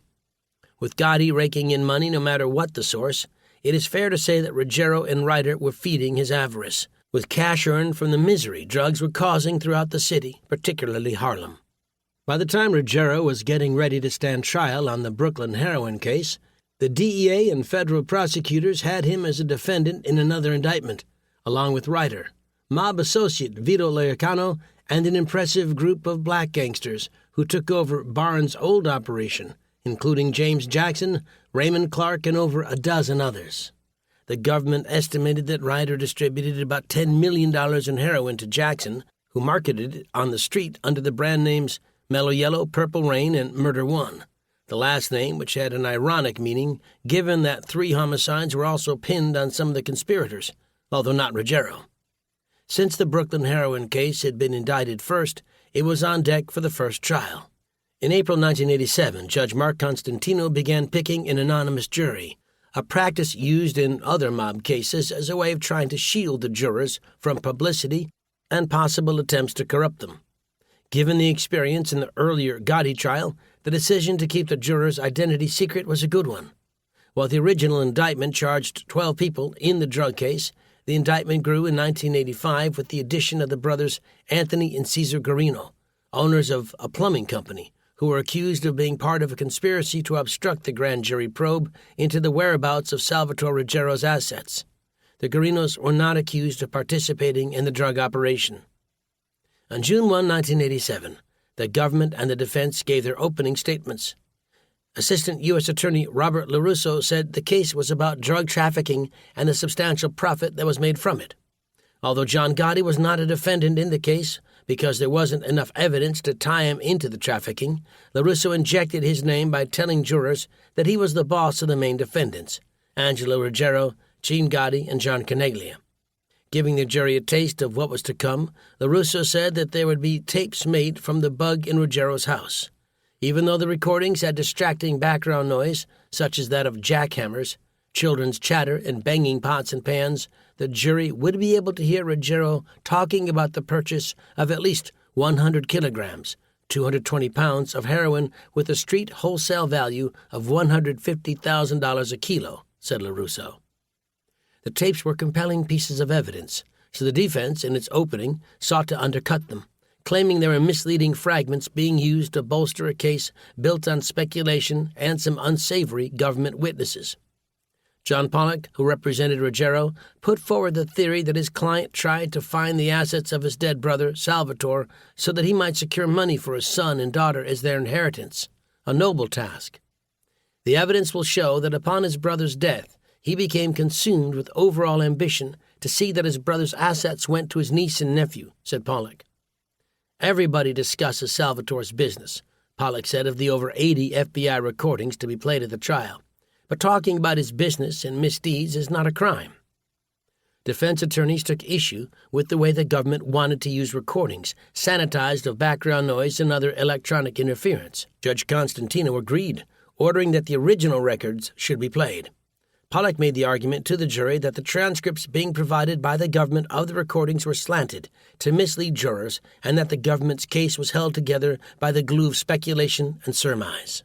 One of the many tape recordings of Angelo Ruggiero captured him saying that the advice he had for anyone arrested who might be coerced into cooperating was, if they get pinched, tell them to lam it, meaning run away and hide. In early September, Mark Ryder, feeling the pressure of being on trial before Constantino and with another more serious indictment looming in Manhattan federal court, took that advice to heart and disappeared. What sparked Ryder's running, alleged investigators, was a telephone call from a jailed Ruggiero who told him that James Gator Jackson, one of the defendants in Ryder's Manhattan drug indictment, had been moved out of the federal lockup. That was a signal, prosecutors contended, that Jackson was cooperating, all of which spelled trouble for Ryder. Since Ryder was already out on bail during the Brooklyn trial, he simply had to take off from his pricey third-floor apartment on 60th Street for parts unknown. As the trial moved forward without Ryder, a team of DEA and FBI agents, as well as NYPD detectives, created a small task force to find the fugitive. Ryder had hid his tracks well, but like anyone on the run, he needed to keep in touch with friends and his attorneys. Investigators pulled records of Ryder's calls and noticed numbers in California, around the upscale area of Marin County. Tracking one of the numbers, a surveillance team watched a house in the area and spotted Ryder exiting the building, which was the home of a friend. Trailing Ryder, the team followed him to a Holiday Inn motel, and it was there they arrested him on November 18, 1987. The team of investigators on Ryder's tail had come from the DEA, the FBI, and the NYPD, which was still probing the homicide of Paul Castellano. According to one member of the team, the NYPD and the Manhattan District Attorney's Office were convinced that Ryder had information about Gotti's involvement in the Castellano hit and spent about 4 days trying to convince Ryder to cooperate. The aim of the cooperation attempt was to get Ryder, who everybody knew was close with Gotti, to talk about what he may have heard at the Bergen Club about the crime boss's involvement in the assassination, which at that point was still very much an unsolved case. But Ryder proved to be a stand-up guy, which in mob parlance meant he didn't crumble under the pressure and refused to cooperate with the agents, even though it is unlikely that he knew anything of value about the murder. He was then brought back to New York after having been on the lam for about 2 months. Ryder's loyalty to Gotti was severely misplaced. A few years later, it was revealed that Gotti, fearing that Ryder might cooperate, wanted him killed if he could be found. The same was true for Anthony Rapino, one of the shooters in the Castellano murder. Gotti suspected Rampino as well might cooperate, and as it turned out, Gotti's fear was justified. Rampino, after his arrest in November 1988 on a state drug case, entertained cooperating. In Brooklyn, the heroin case continued with the parade of government witnesses and the playing of scores of audio tapes made off the Ruggiero bug. With 11 defendants, the case was slow going. But by the fall, whatever had been going on in the courtroom started to take a back seat to what the defendants appeared to be doing outside the building. If the first attempt to corrupt the jury had worked so well in the Giacalone case, why not try it again? Federal prosecutors in Brooklyn had already started an investigation into whether the jury in the Giacalone case had been compromised when investigators learned from confidential sources of similar efforts in the big Ruggiero heroin case before Judge Constantino. Former FBI Supervisor Bruce Mao told the author that associates of some of the defendants, later identified in court records as John Carneglia, Gene Gotti, Edward Lino, and Angelo Ruggiero, carried out the same tactics Kevin McMahon had suggested in the Giacalone case. Watch the jurors at the end of the day as they retrieved their cars from the parking lot across Cadman Plaza Park. Jot down their license plate numbers, find their identities, and then see if they could be approached. 2 private investigators were used to identify the jurors. Brooklyn federal court records later identified them as John Sewell, who failed in the task, and Victor Giuliano, who apparently succeeded. According to informants, the identities of at least 5 of the jurors had been discovered, and that one of the black jurors had been approached and now compromised. Things got worse when one of the jurors, easily identified through his conspicuous vanity license plate, was found to live just a few doors away from men associated with the defendants. The information about the jurors triggered another grand jury investigation in December into possible jury tampering. An unexpected development then occurred when one of the jurors had to be excused from serving after it was learned he was not a U.S. citizen. 2 days after being removed from the jury, the now ex-juror was telephoned by a co-worker, Mel Rosenberg, who had a strange conversation about the drug case. According to court records, Rosenberg said he was a friend of Gene Gotti and offered the juror, Gary Barnes, a new BMW if he could say how the jury was feeling about the case. Since both Barnes and Rosenberg worked for a financial company where telephone calls were routinely taped, some of Rosenberg's initial cryptic approaches to Barnes were recorded and proved useful for the government investigation. By early January 1988, the government presented Constantino with evidence about the jury tampering efforts. What followed were a series of unusual court sessions in which the government wanted Constantino to question all of the jurors and keep all of the proceedings on the issue secret and closed to the news media. Constantino decided not to question all of the jurors and then decided to allow the press access to a hearing about the tampering allegations. What transpired showed the way how even the suggestion of jury tampering was damaging the sanctity of the whole court process. Constantino heard testimony from Barnes, who repeated the story about the way Rosenberg had contacted him, insisted on talking with him, and then mentioned how familiar he had been with Gene Gotti. Rosenberg, according to Barnes, couched his familiarity with Gotti by saying, "I have known this kid for 42 years. I've known his family. We are good friends." In other words, to that effect. As retold by Barnes, who by that time was no longer on the jury, Rosenberg kept incorrectly stating that he had been on a jury in Queens, when in fact the case was in Brooklyn. In further questioning of some of the remaining jurors in open court, Constantino learned some troubling information which, while not proof of any actual corruption of the jurors, raised serious questions about their ability to be impartial. One juror, juror number 4, told Constantino that his parents had fears and that he wasn't sure if he could remain impartial. Juror number 8 said he had heard of the allegations of jury tampering in media reports, and after seeing that the case had so much evidence about drugs, a subject he said he couldn't be objective about because of family experiences, thought that raised a problem about his impartiality. A woman, juror number 12, stated to Constantino that she was not sure she could remain impartial because she had divined, from all of the delays in the case, that something fishy was going on. The only thing is that I kind of have an idea on what this is all about, and it is kind of changing my input as to whether I can be impartial or not, she said. None of those sitting jurors said that anyone had actually approached them to influence their deliberations. But prosecutors asked Constantino to call a mistrial and start the case from scratch. There just weren't enough qualified jurors left to continue hearing the evidence, the prosecution said, particularly with the defense asking that jurors 4, 8, and 12 be dismissed. Constantino had a tough decision to make, whether to scuttle the trial after so much time had been spent in court already, or continue with a depleted jury pool and risk a reversal if the trial resulted in convictions. But then on January 19, 1988, an unusual event took place in the courthouse. The entire group of sitting judges convened an en bloc hearing to consider if the government simply made charges about jury tampering to force a mistrial because the case was going well for the defendants. Having all of the judges in a courthouse come together to hear evidence was a very rare thing for federal district courts, but it was permissible under the law even if it had never happened in Brooklyn. Presiding over the hearing was Judge Jack B. Weinstein, a tall, distinguished jurist who was one of the senior judges in the courthouse, having been appointed by President Lyndon B. Johnson to the bench in 1967. A former Navy submarine commander in World War II, Weinstein loved to be in charge of things and once said he ran his own courtroom as if he was its commander. Weinstein, accompanied on the bench by 8 other Brooklyn federal judges, called the case at 1 p.m. "We'll hear from the government first," Weinstein said. Brooklyn U.S. Attorney Andrew Maloney had the floor and asked Weinstein to exclude the public from the courtroom because the jury wasn't sequestered and might learn of the sensitive matters being discussed at the hearing. But Weinstein thought Judge Constantino had to deal with the issue of sequestration and thought it was inappropriate to exclude the public, so he denied Maloney's request.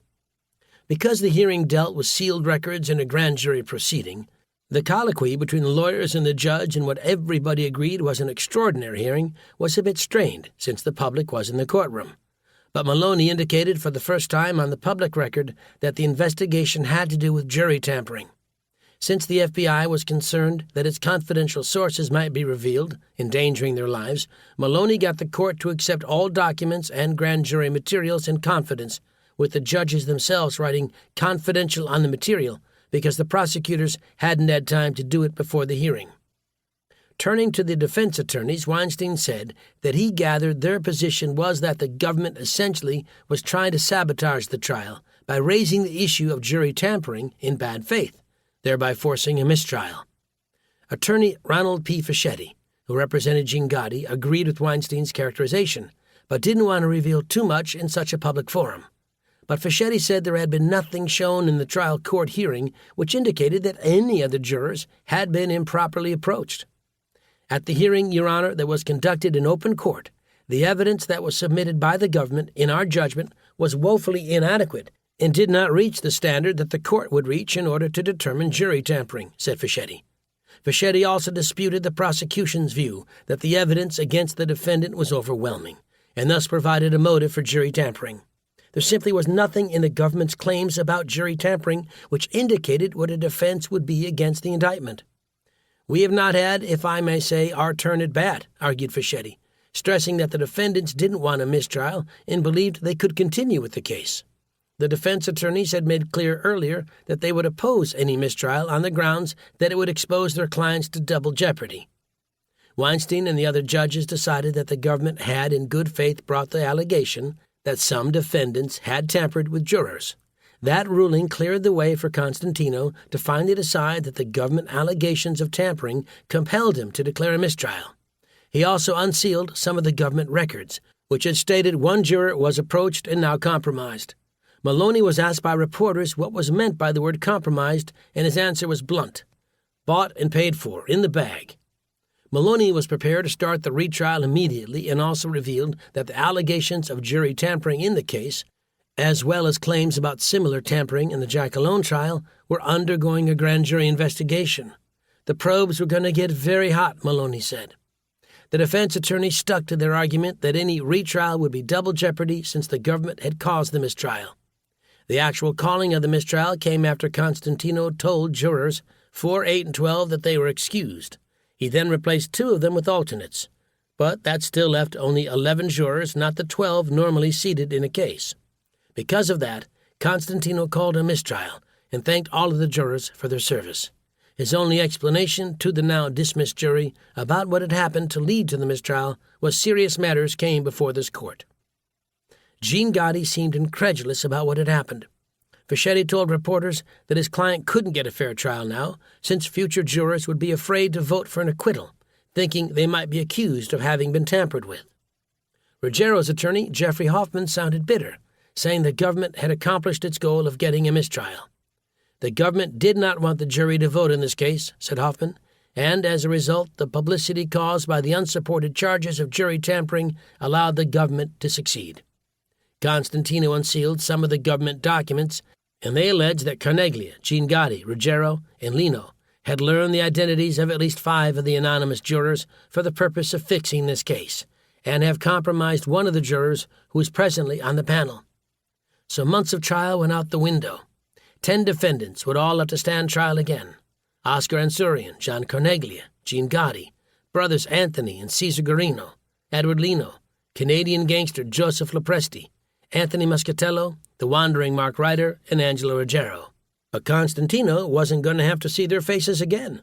He had taken senior status in December and decided to pass on handling the retrial. The case was assigned to Judge Joseph McLaughlin, one of the relatively new members of the court's bench. McLaughlin inherited a mess, and to make it more manageable, he divided the case up in 4 parts, with Gotti, Carneglia, and Ruggiero together in one major piece. Prosecutors immediately tried to get Gotti's bail revoked, but McLaughlin ruled that there wasn't enough evidence that Gotti had asked Rosenberg to approach the juror Barnes, so Gotti and Carneglia remained free, as did most of the other defendants. Not all of the defendants had been suspected of jury tampering, and 6 of them, including Ryder and the Guarino brothers, thought any attempt to retry them would be double jeopardy and wanted the case dismissed. But McLaughlin ruled against them, finding that there really wasn't any way that the court could salvage the original jury for some of the defendants. Michael Coro, the attorney who fancied himself a gangster, also saw his case severed from the rest, and he would be tried separately on several counts of obstruction of justice. Chapter 15, Tales of the Tapes, Part 2. Alfred Delantache, the once high-flying aviation entrepreneur and drug dealer, had found himself in a very disagreeable place after his arrest on a cocaine charge in Louisiana. Angola was the name not of the African country, but rather the location of Louisiana's maximum security prison, dubbed the Alcatraz of the South. It had an inmate population of thousands and is said to be the largest maximum security facility in the country. It also had a terrible reputation for violence, hard labor, and a climate that could stifle anyone. Some authors, decades earlier, noted that Angola was probably as close to slavery as any person could come in 1930, and that even hardened criminals cried when they heard they were going to be doing time there. Things may have improved by the time Delantache arrived at Angola in January 1983 to await trial for the cocaine bust. It had a prisoner newspaper known as the Angolite, an FM radio station, and television programming. But no matter how Angola was spruced up, Delantache still wanted out. So when Bruce Mowell, supervisor of the FBI's Gambino squad, sent agents down to Louisiana to see if he wanted to cooperate, well, Delantache jumped at the idea. It was goodbye Angola and hello witness protection. Delantache and to a lesser extent Wayne DeBaney were important witnesses for the government in the heroin case against Angela Ruggiero and Company. True, Delantache wasn't a major babanya dealer. He preferred marijuana. But he had dealt with Ruggiero in filling him in on what his brother Salvatore had been doing, where his assets were, and some of the property he owned. Delantache was also present for certain key conversations, as Ruggiero tried to reconstruct Salvatore's operation, and with the help of Coro, obstruct the grand jury investigation into the drug dealing. In terms of making the case, Delantache could provide some of the glue to stitch things together. He could help prosecutors interpret some of the tapes made at Angelo's house and give important context. Delantache also had evidence useful by the government against Ansurian. It was no secret that Delantash and DeBaney were going to testify in the Ruggiero case, since the news media had publicized their cooperation just before the first trial started. Both men had much to say, but it was Delantash who provided the prosecution and the jury with important context, laying the groundwork for the drug business Salvatore Ruggiero had set up. According to Delantash, it was late 1978 when he was introduced to Sal Ruggiero, who along with another man wanted him to provide a plane to bring a load of heroin into the U.S. from Pakistan.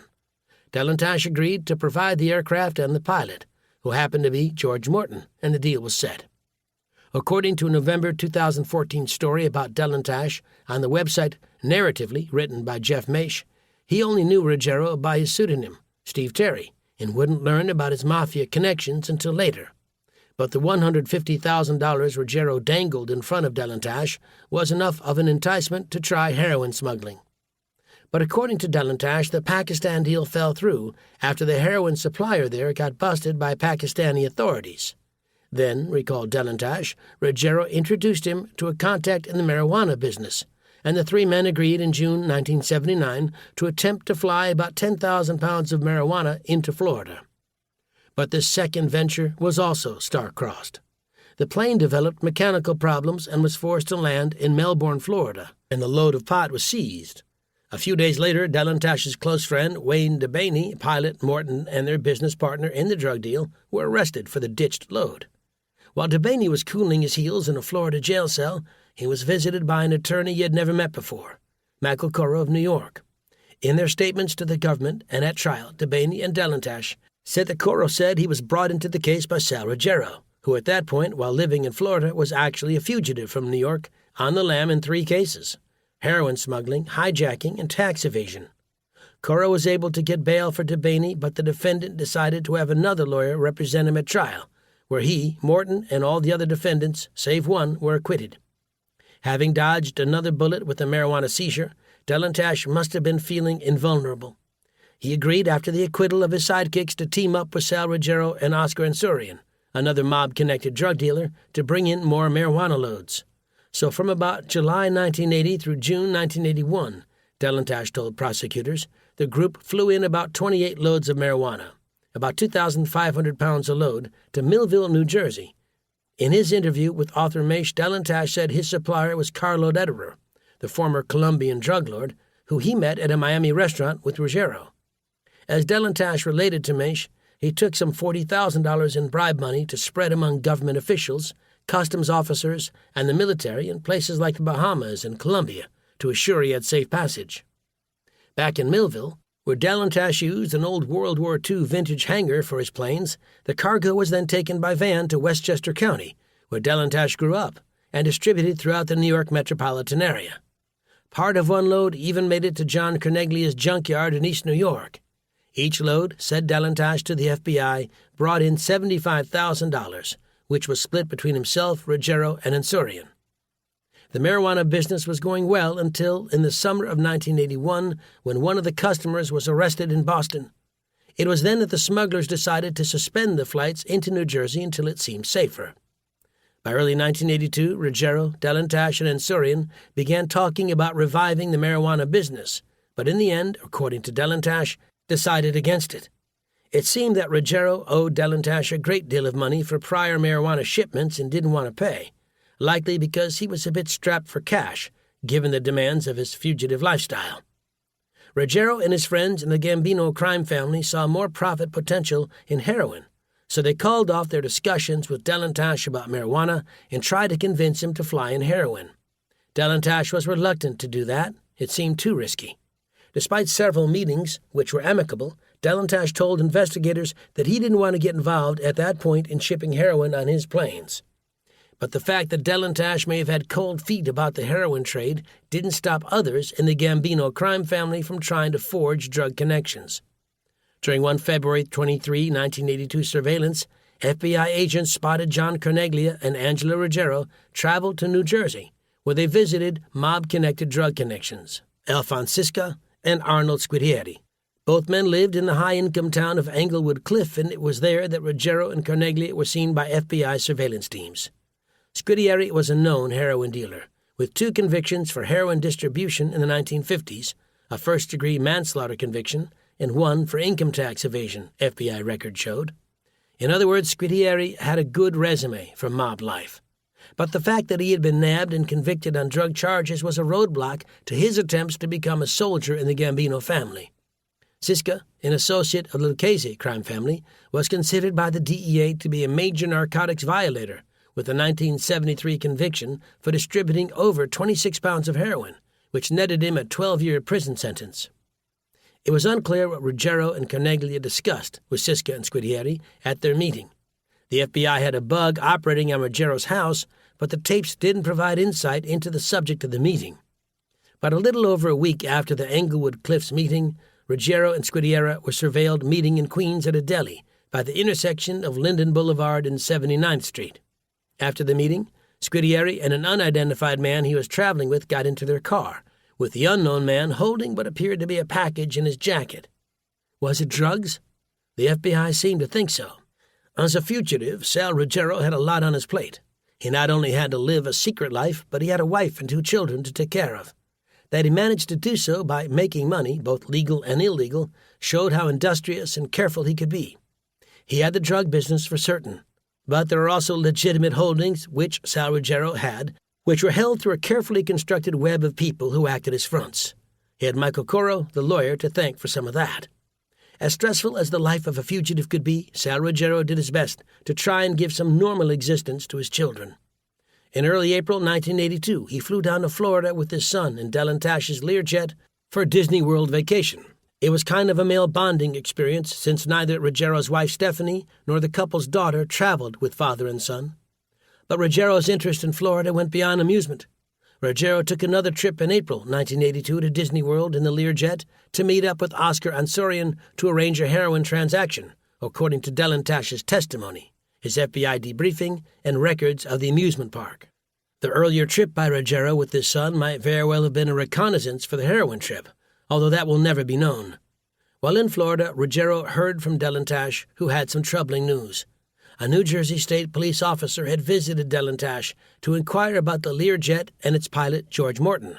That was not a good sign, and after the cop left, Dylan Tash contacted Ruggiero to tell him not to fly back in the jet. Things were too hot. Ruggiero disregarded that warning and came back on the jet. He actually wasn't in any danger of being caught doing anything, since he had no drugs with him. Instead, Ansorian drove the 1,500 or so miles from Florida to New Jersey with 26 pounds of heroin in his car. There was always the risk that Ansorian would be stopped by an aggressive highway patrol officer somewhere and the heroin possibly discovered. But that didn't happen, and the drugs got back north. Dylan Tash's testimony and information wasn't the only evidence. Months of surveillance of Angelo Ruggiero's house in Cedarhurst had led to hours of incriminating recordings. One Saturday afternoon, about a week before his brother Sal died in the crash of the Learjet, Angelo was visited by Jolando Sasha, the Canadian gangster and drug trafficker who bragged that "I got 30 things of heroin. That's why I'm here." It was heroin Sasha wanted to give to Sal Ruggiero, as much as 40 kilos. When Angelo heard that, he said, "Oh yeah," with a mix of incredulity and uncertainty. "I've got to speak to my brother," said Angelo. These conversations, which took place in the week before Salvatore's death, undercut the argument by the defense that it was only after the fatal plane crash that Angelo started to busy himself with his brother's narcotics activities. Clearly, as the Sasha conversation showed, Angelo was working in conjunction with Salvatore as a conduit for potential sellers of heroin. There were other conversations along the same line, picked up by the FBI bug, including on April 30, 1982, in which Edward Lino told Angelo about an impending heroin shipment which he wanted to give Ruggiero a first crack at. In this conversation, Ruggiero told Lino not to use the airplanes to move the drugs because of government surveillance in the air. These were hardly conversations of a man unfamiliar with the drug rackets. Yet Ruggiero's defense attorney and the other lawyers saw the tapes as an Achilles heel of the government's case. There were 239 recordings played at the trial, some 89 picked up by the FBI bug in Angelo Ruggiero's house on Long Island. But to the defense attorneys, there was an indication in the quality of the tapes, which they exploited to argue that they were tampered with by the FBI. In some cases, the playback of the recordings seemed to have the volume manipulated, the attorneys argued. Given the worst interpretation by the government, the tapes caught Angelo talking somewhat cryptically about what appeared to be drug prices. In one case, Angelo references his brother and says, "My brother was getting it from 135, and noted that my brother brought him, George, Shasha, up to date about everything." In other recordings, Angelo talked about dividing up kilo loads, giving one to Siska of New Jersey and some to Ryder, who he kept referring to as Jew Boy. On July 21, the case went to closing arguments, with Assistant U.S. Attorney Robert LaRusso saying that Corneglia, Ruggiero, and Gene Gotti were supervisors, organizers, and managers of the heroin operation which brought in hundreds of kilos from Southeast Asia. "They are the managers who don't take risks, who sit in their house, while others do their work in the street," said LaRusso. Money was the driving force for the three defendants, and the evidence was clear in showing that, the prosecutor argued to the jury. Ruggiero's attorney, Jeffrey Hoffman, hit the tape tampering argument hard and asked the jurors that even if they didn't like his client's lifestyle, that he shouldn't be convicted for that.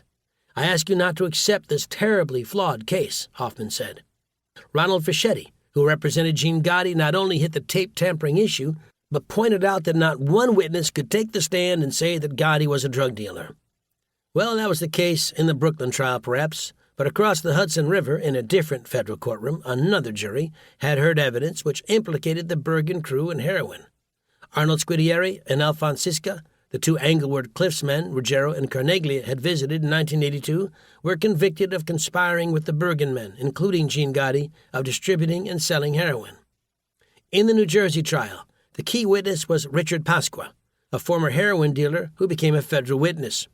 Pasqua claimed in testimony that at one point in October 1981 that Siska had bragged he was part of the Gotti organization and that he could get as much as $3 million from John Gotti to buy heroin. Pasqua also said he bought $180,000 from Siska and Scudieri. The evidence in the New Jersey case was, of course, incriminating for the Brooklyn defendants, but it was kept away from the jury in the Ruggiero trial.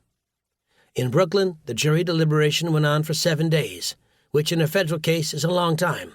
Despite hundreds of tapes, drug-dealing witnesses like Delantash, and the testimony of FBI agents, the jurors sent out a note saying they were deadlocked. At 11:45 on July 27, the jury sent a note to Judge McLaughlin, which said, "After breaking yesterday, we gave serious thought to where we were heading. It amounted to nowhere."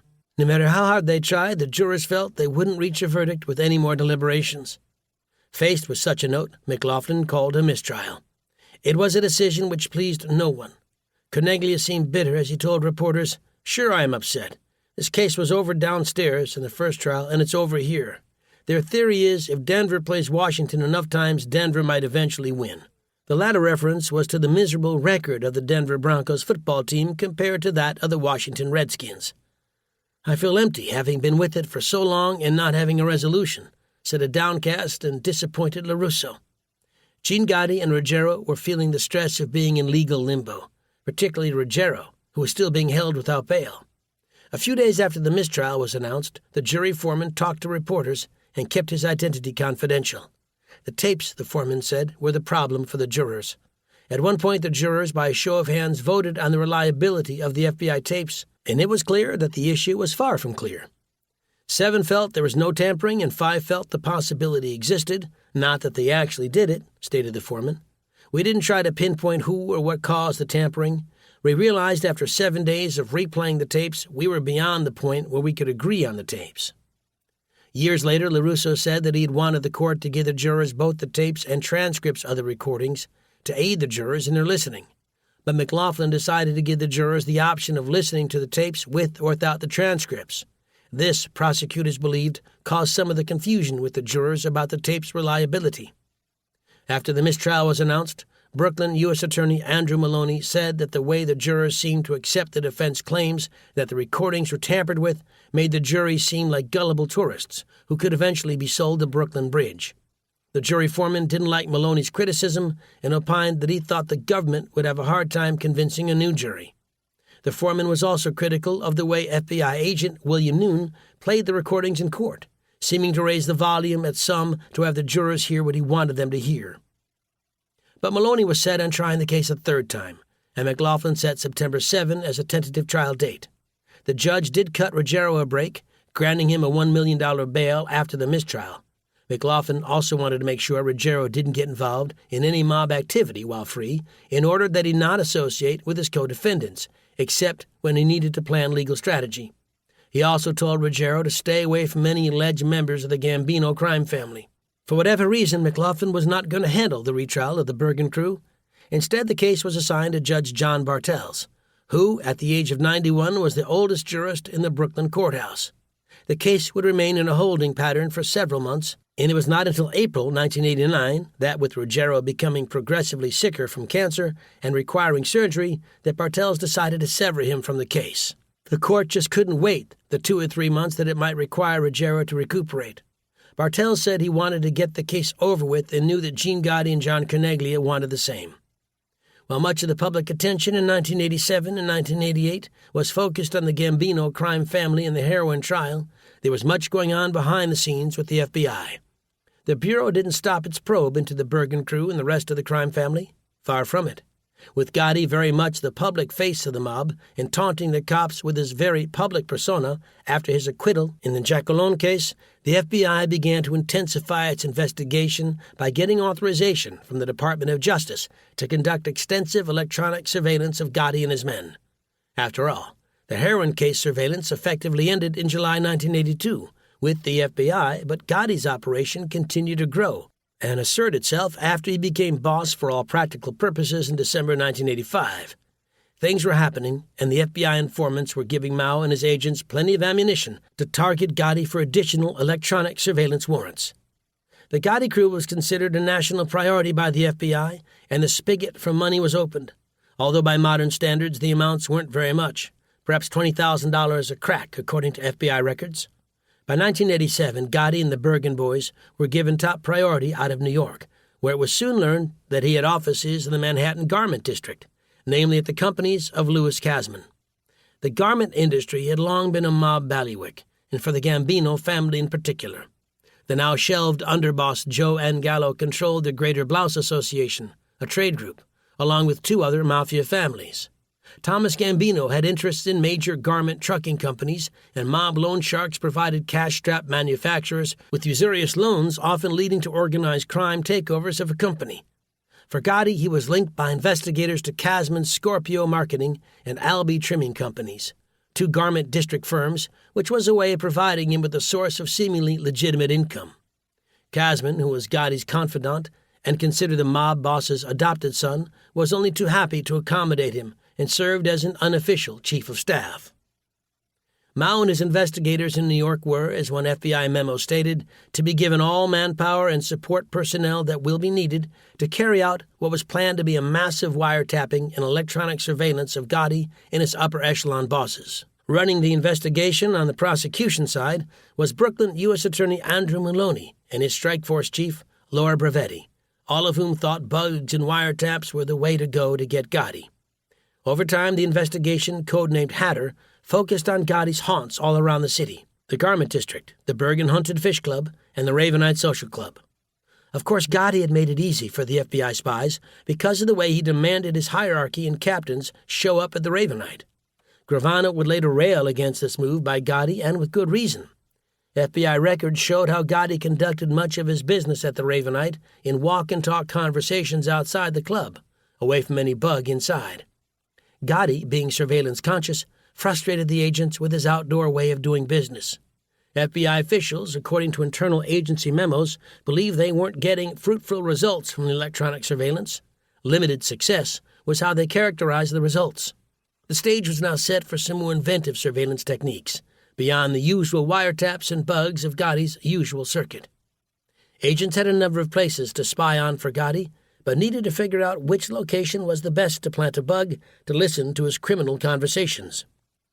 They finally settled on the Ravenite Club, and it was there that the FBI black bag team entered one night and planted a listening device. But the acoustics in the club were terrible. The espresso machine would be hissing in the background. A soda machine was constantly in use, and with a number of conversations going on around Gotti, agents had a hard time discerning what was being said. The FBI team tried moving the bugging device around to different locations, and even used special audio filters to take away extraneous sound. But it was to no avail. After months of frustration, Mao and the FBI team learned from an informant that Gotti would often leave the confines of the club and talk to captains like Thomas Gambino in a back hallway. Then the informant discovered that Gotti would take people out of the hallway to an apartment upstairs in the building at 247 Mulberry Street. After some more discreet snooping, the informant reported back that Gotti was using the apartment of a widow, Nettie Sorelli, to hold meetings.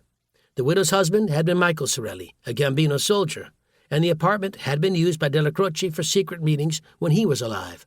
So the FBI team, one night, reportedly over the 1989 Thanksgiving holiday, when Mrs. Sorelli was on vacation in Florida, planted a listening device in her living room, where Gotti would hold court. It was there that some of the better tapes were made of Gotti, Frank Locascio, and others in often long, drawn-out conversations about crime family activity. With the Gotti investigation being such a high priority, the FBI needed secrecy about the surveillance of Gotti. Even normal courthouse procedures weren't good enough. Usually agents would troop over to the Manhattan Federal Courthouse, directly across the street from FBI offices, and make a presentation to the judge for wiretap or surveillance warrants. But with so many defense attorneys around the courthouse, and with FBI agents like 6'6" George Gabriel easily spotted, the plan was to have the judge do things differently, so as not to make any defense attorney suspicious. To that end, Judge Kevin Duffy, who was the judge handling all of the wiretap and surveillance applications, walked over to FBI offices and went over the paperwork there and signed the warrants. From late 1988 through most of 1989, Duffy kept trooping over to the FBI to read various requests to extend the surveillance authorization, something that had to be done every 30 days. As the agents continued to pick up Gotti's conversations inside the apartment, the tapes would provide the FBI with hundreds of hours of conversations from which to glean evidence for use against Gotti and his administration. But that part of the story was over a year away from developing into the public forum. Chapter 16. Gentlemen, it's been a pleasure.